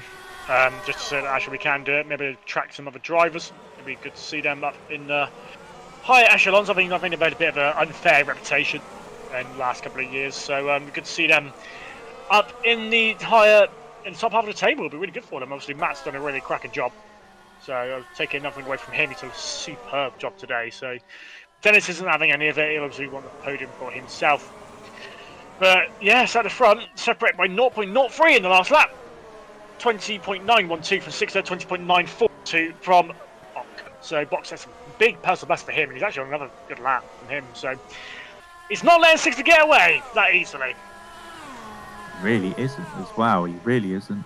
And he's probably turn up the engine a little bit just to close down the gap a little bit. But also for Dennis Jordan, of course, he was only, 30, I think it was 37 points behind Siegel before the start of play here today. 4th place would get I think it's 13 points it gets you.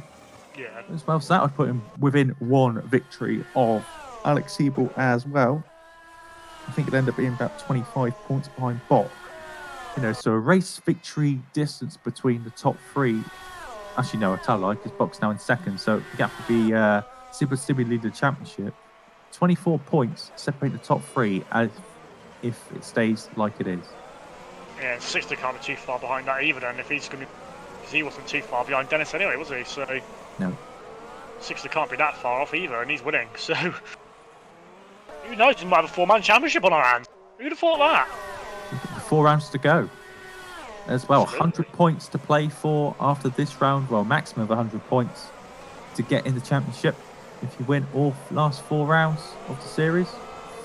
Yeah, championship looking really, really spicy indeed. But long way to go. I think the best battle on track at the moment probably is battle for 5th. Zapala, Kilt, and Fournier. So they've all been quietly going around their business, really. Haven't really been involved too much overtaking, but just been there and did a really, really nice job as well. Someone is on the move. Fabulous 60 is just pulling away. Look at that. He's now 2 seconds clear on Bok. He's going even faster. He's about to set at 125 as long as he gets a decent run out of his corner, and he does indeed. Oh, say that. Still going to set at 120 point. Yeah, he's going to set at 120.5. So he's absolutely flying away from Yannick's done a 21.1. By no means shabby. 20.8 and 20.7 from the guys behind. Yannick hasn't got any answer. I wonder why he's gone to soft. Weird thing. I don't understand. Let's see if we can ask him at the end, but must be a reason behind it. Yeah, maybe just the heat, or by the way, probably just like the softs in practice. You don't know. It's a strange one because everyone else around him is on the super soft. The only guy who's on soft tyres behind is the 2 Epic cars. As well, they're trying to play a long game. Obviously, we've still got 17 laps, 16 and a half laps to go. This race is absolutely flown by. Said it would. But to say, we'll see how the tyres hold up at the end of the race. But yeah, everyone's gapped out a little bit now, haven't they? No one's really closing in and making moves. Everyone's just starting to gap out a little bit. I think the battle for 5th and then the battle in the midfield between 10th downwards, 10th of Panzer, Ruot and Burlak are the closest battles on the circuit at the moment. Yeah, Mashili's eating away into that battle as well in 4 teams. So he's consistently been faster in the last couple of laps. So Brewer does seem to have to pace on everyone though. I think he's just kind of holding it a bit easy at the moment. So see what he can do in the following laps. Chiller's actually doing a good job. Fair play to Chiller. He's actually managed to stay ahead of these guys quite nicely. So fair play from him. So we'll see what happens there. But yeah, everyone else kind of gapping away, and Zapata seems to get a good enough exit out of that final corner. I reckon could be potentially all in the tyres. Obviously, Way's got such a tyre advantage. He comes out with a parabolic in much better fashion, so therefore he's got a good run onto the straight. No matter DRS slipstream is going to help. So let's see, he's playing it well. Obviously, 5th place, I think, represent. Oh, he goes a bit deep into the 2nd chicane there. That's going to compromise his run. But luckily, we're going to a bit of track where you don't really want to overtake something. No, that's right. It's a bit much follow the leader almost. He sort of funnel down into sort of a single line corners, which is like that in a few parts of the circuit here. So it's difficult to overtake as long as you keep ahead. It's only really slipstream and good braking that's going to get you through. It's not necessarily going to be down to good corner speed necessarily. Back at the front though, 3.3 seconds. Fabulous 6 has bolted up the road. What a performance since the pit stop really, and since he's made his move for the race. He's bolted up the road, Fox got absolutely no answer. You know, another 3/10 he's pulled away in that lap as well. Sixter has on. Yannick Bock, he's the only man that lap in the 1:20s. He's bolted up the road. Zapala's now under pressure. Look back to P5. Kilksburg can make the move on the outside. No, can't get the job done. Zapala just missed nicely there. Yeah, Fournier being nice and patient as well. He's not going to force the issue of his teammate. We're going to work together to get into 6th and 5th by the end of this race. So, clever stuff from Fournier. Knows what he's doing, obviously. So, happy stuff from him. But yeah, you're right, Fabio. He's just running away with this, isn't he? He just hasn't got an answer. And it's not like he's slow. It's just like, not that Bock's slow. It's just 6 is quick. Bock's matching Williams and Jordan, so he's doing everything he can. It's just 6 seems to be on another level today. Man on the move on the ultra soft tire. Stefan Roll up to P10. He was running in P14 a few laps ago. He's now up to P10. Get ahead of the AG Sports cars. He's got ahead of the Red Bull Street Fighters as well. And there he is up the road. He's putting away from Brewer already. So Brewer, it's all depends if he can last on those ultra softs to the end of the race. I'm not quite sure when he pitted on those ultra soft tires. I'm pretty sure he's on the 2-stop today. Yeah, I can have a quick look. But I was going to say, yeah, surely he's not gone into those. Let's have a look. He pitted on lap 20. Oh, yeah, he got a start on lap 25. So yeah, he needs to make one more stop. Must have succeeded and used ultras so far. So Ralt will be in again before the end of this race. Will do indeed. And just David Cooper have a spin at the second chicane. He carries on his merry way in P23, last of the runners. So yeah, a bit of a race of attrition here. You know, 7 DNFs so far in this race. Now, engines should be a big problem around here because apart from 3 cars, everyone basically started on a fresh engine here today. So engine problems should not occur. I think the lowest engine was about 69% or 70% or something here, Tom. So I don't think that's going to be an issue whatsoever. You're gonna want power around here anyway. So yeah, I'll bring a wow here if you can. You say that one of the ones who doesn't have a fresh engine is actually Dennis Jordan. So that could be hindering him quite a bit. If I remember rightly, I'm pretty sure he's put an old one in. So that's not going to be great. It's Kilks actually managed to get ahead of. So how much horsepower do you lose? Say, I think because it's 70% engine that Jordan has. How much sort of horsepower do you lose? Say fresh one. I don't know. I wish I knew. I can't answer that one. Maybe someone in the chat will know. I haven't got a clue. I'm afraid. One of the team managers. I've not done enough of the management stuff to know that. But I mean, it must be a considerable amount, especially somewhere around here. It's going to be noticeable, isn't it? So yeah, I don't know the exact amount, but it's obviously going to be enough to probably annoy someone like Dennis who's trying to fight someone like Williams, which is going great for him at the moment. Obviously 4th place, but still not a shabby result obviously for the team. Someone who isn't having a shabby result, are they? Is Fabio 6th, 3 seconds up the road, 1st place. Matt Williams is actually starting to pull in on Bock a little bit, so we might see a 3-man battle for 2nd place if Dennis can get his say in it as well. He's still within that DRS range.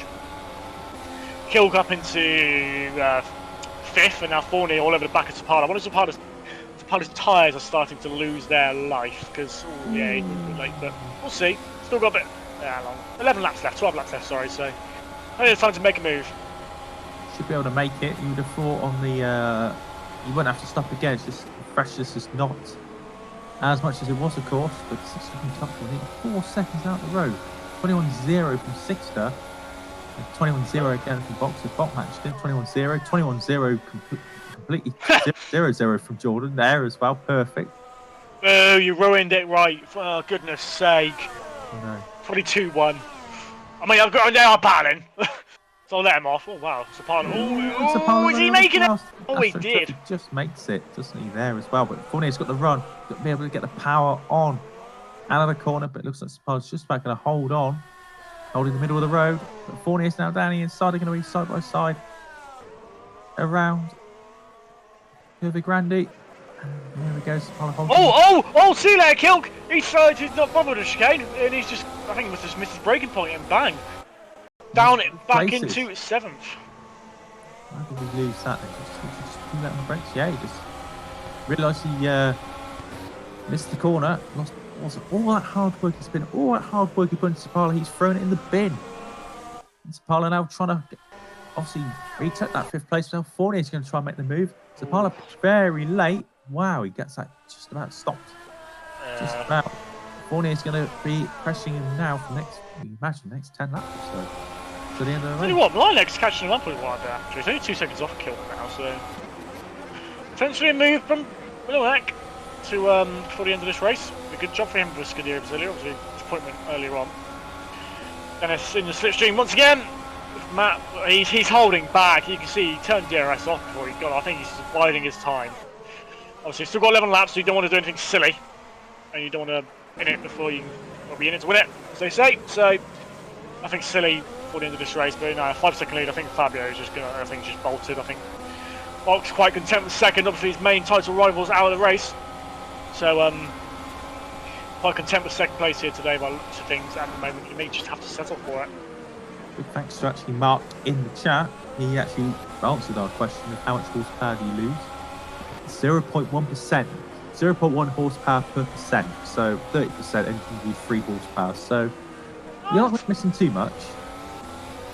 No, it's not too much, but it's like I said, around power, quite a bit, isn't it? So yeah. That's right. You don't want to lose any horses, do you? Let's face it. It's. I thought there'd be a bigger percentage than that. I was thinking more like, you know, for every. Oh, hello. What a save from Fournier coming out with Scari. Oh my word! He made a Japanese drift drive bad doing that. That was a cracking save. I tell you what, that is worth a replay, isn't it? That is worth a replay all day long. Jeffrey Fournier, look at that drifting. And he didn't even lose the place. And he didn't lose the place either. That is some save. The save of the season. That is from Jeffrey Fournier. Great save. Power oversteer out of Ascari. He's now going to lose the place to Sapala. Oh, he gets it locked up. Oh, he's done it though. Good move. He's made it. Sapala. Fournier locked up the rears.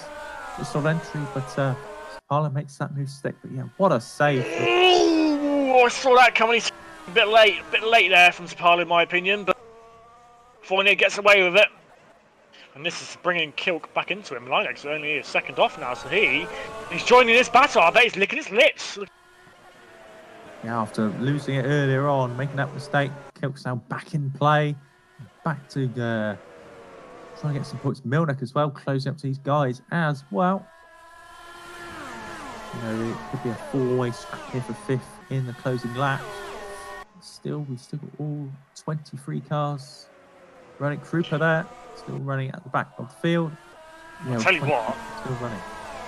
Tell you what, yeah, Milnick, he's putting in some fast laps as well. I think he can smell blood. He's about to set his fastest lap of the race by quite some margin as well. Now he's got soon to go up as well. He's looking quick at the end of this race. Is the Scuderia Brazil. Yeah, he's got 9 laps to go. He's going to have DRS as well now, which he hasn't had for quite a while, has he? Really, let's face it. He's going to have DRS now. It's actually the quickest man. Oh, no, it's not quite the quickest man on track, but he's pretty much. So he's on a mission. He's on that mission to get up through the field. So I say further back as well. Nothing really too much going on. Williams has still got Jordan following every move for the past like 15, 20 laps. That's been the case since the pit stops, really. Lap 45 we have now on. And after this one, it's going to be 8 to go.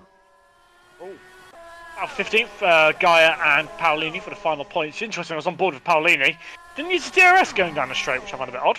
So, there's a problem there or something. But yeah, nice battle for the last points position. Good for Flo to get some more points on the board. Should be good for him. But yeah, Paolini, I don't know what that was. He was just going down the street, didn't have DRS on. So I thought, that's odd. But we'll see. Still 9 laps to go, so one of them can hopefully get that last point, and there's a big gap ahead of them. So what's going on with this battle for 10th then? It seems to have all... Ruel versus Brewer is still going on quite nicely. I think Ruel's tyres will be starting to go soon. He's going to have to pit as well, isn't he? Yeah, I'm sure he didn't start. He started on Ultras, didn't he? I'm sure he did. Sure he did. Yeah, I think. I know he was far down in. I could be wrong. I don't know 100% sure, but I'm pretty sure he started on Ultras. You know, but we'll find out. You know, he won't have gone Ultras and broke the rules doing that. You know, he's. Yeah, you know, if he finishes to the end of the race, we know he started on Super. We can move further behind. Scully on Robin Panzer. Scully back up to 13th place. Oh, look at this. Guy weaving all over the road. Yeah, really defending hard. Pauline's trying to go around the outside. Oh! Guy spins around. Contact there. And Paulini drives up the road. Guy there down to 16th place. How do you call it? Ran out of room, didn't he? I mean, Flo should have known he was there.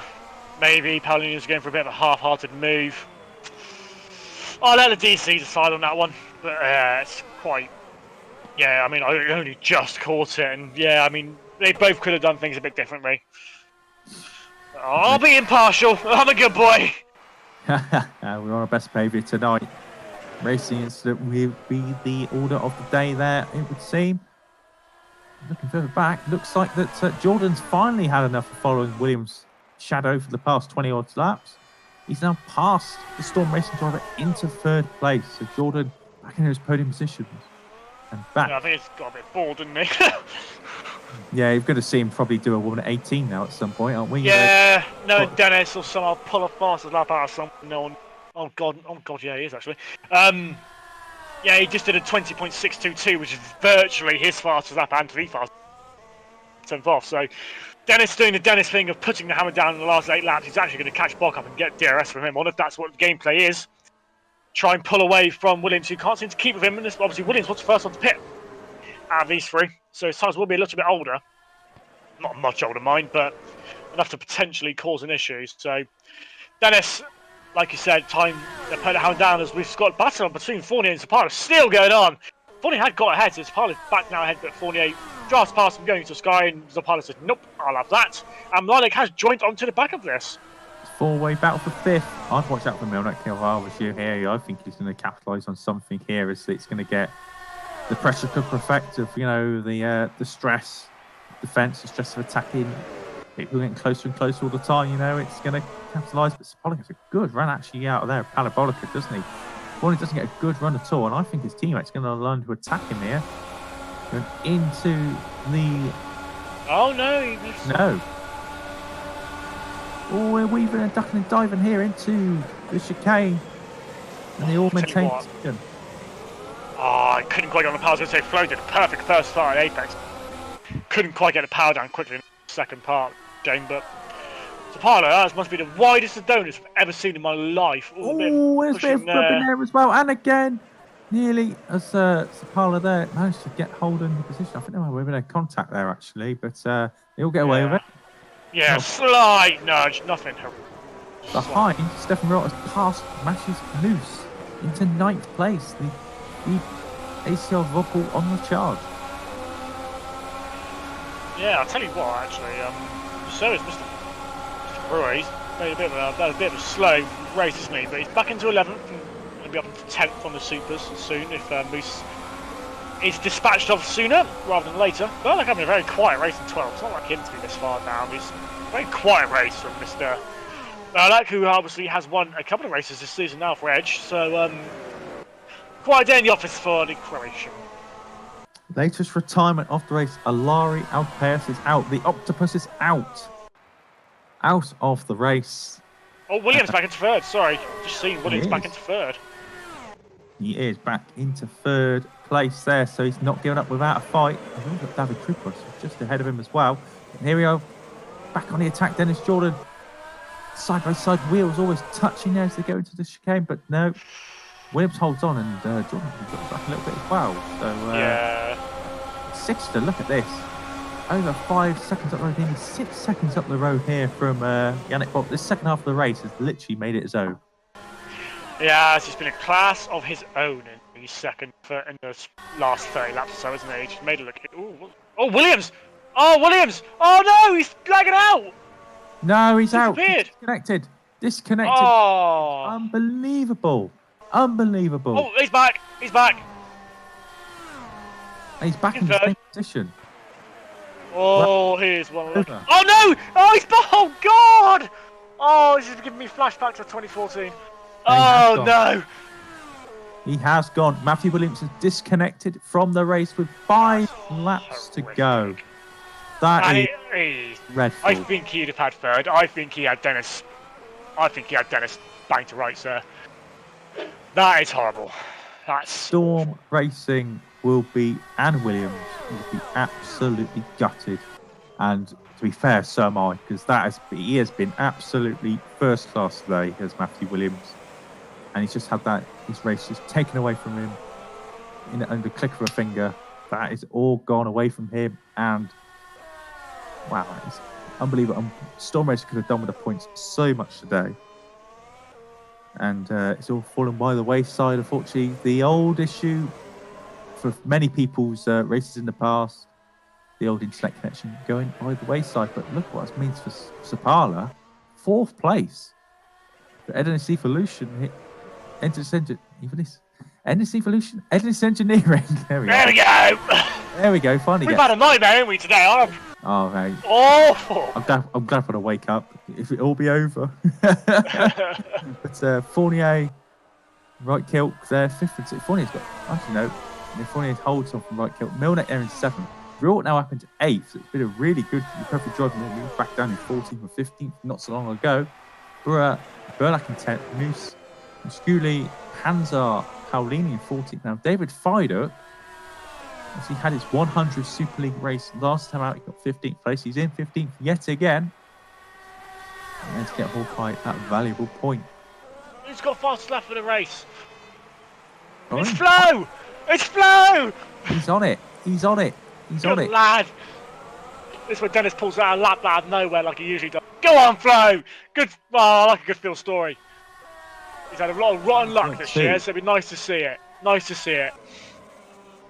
20.2 as well. Really, really fast. He's got that pull out absolutely nothing almost.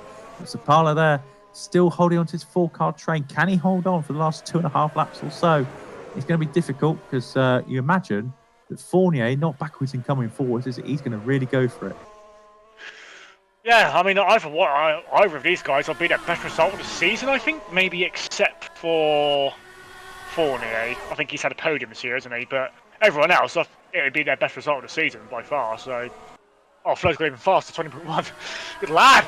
But yeah, no matter, Milan goes wide, but no harm doing there. But yeah, over 40, so we'll have a really good result today.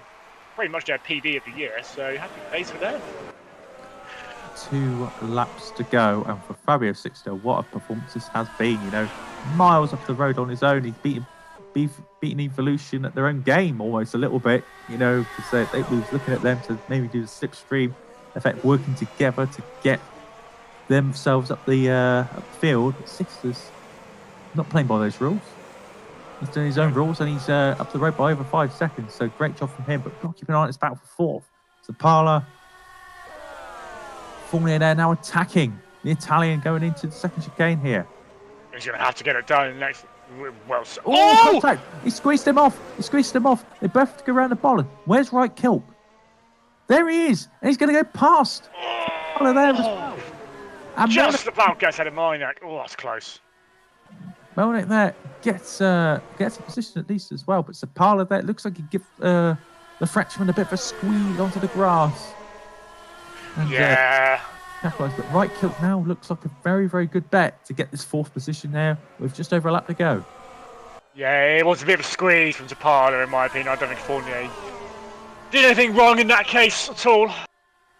Give it another look, but just from what I saw just there, it was a bit of a squeeze from Zapata, in my opinion, which is a shame.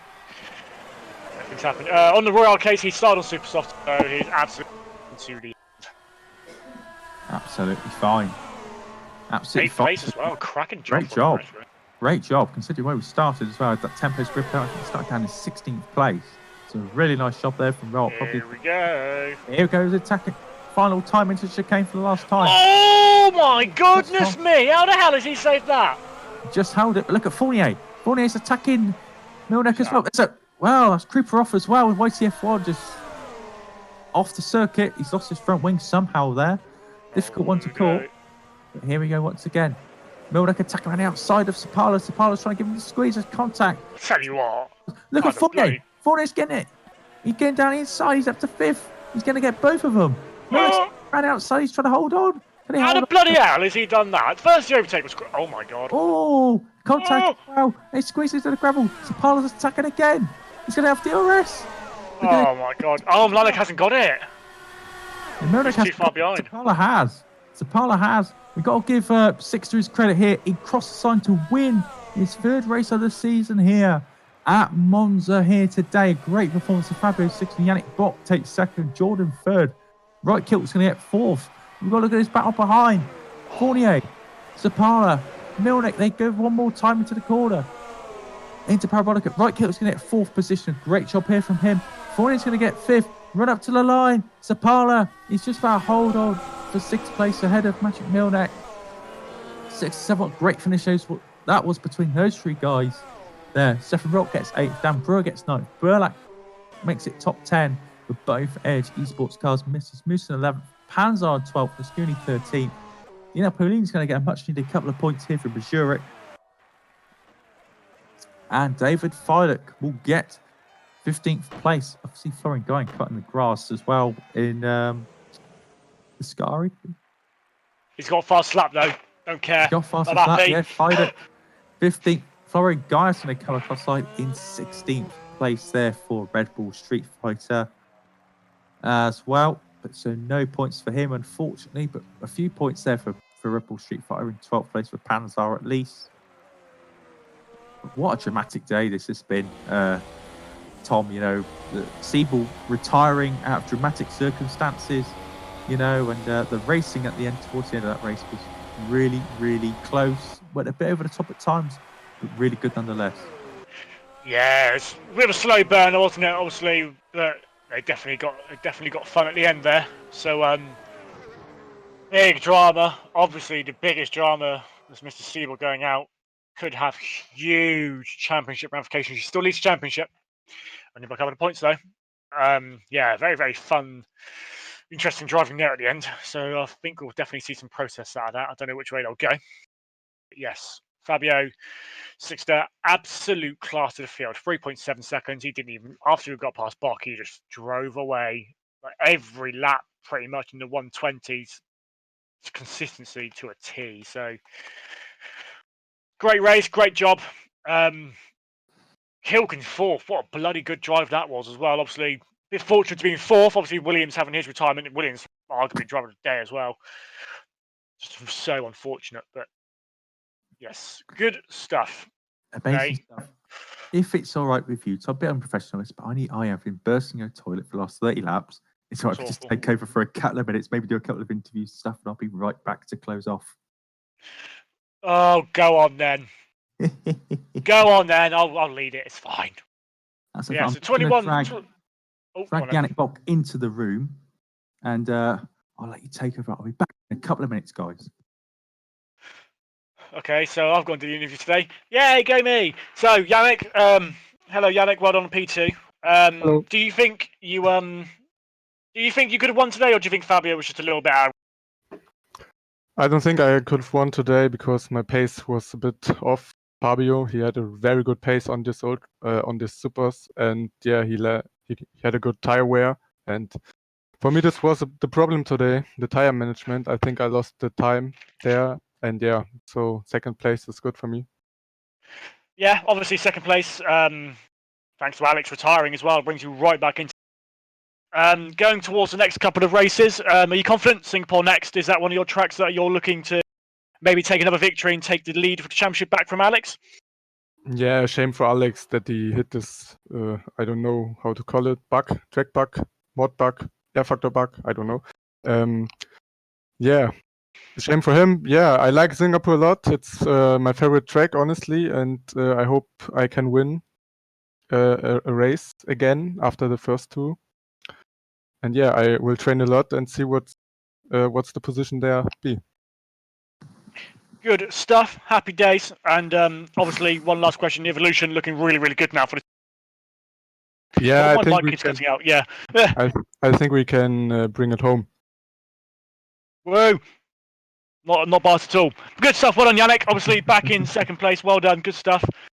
And hopefully, we'll see you, Singapore, back on the podium again. Thank you. Thank you.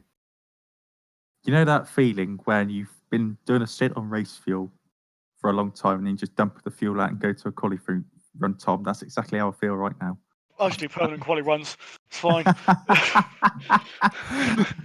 Thank you for doing that. I'm sorry about that, guys, but yeah, it's best to play it safe. But yeah, nice to hear from Yannick Bock. I am now going to bring Mr. Dennis Jordan into the room, who's just had a great result here today.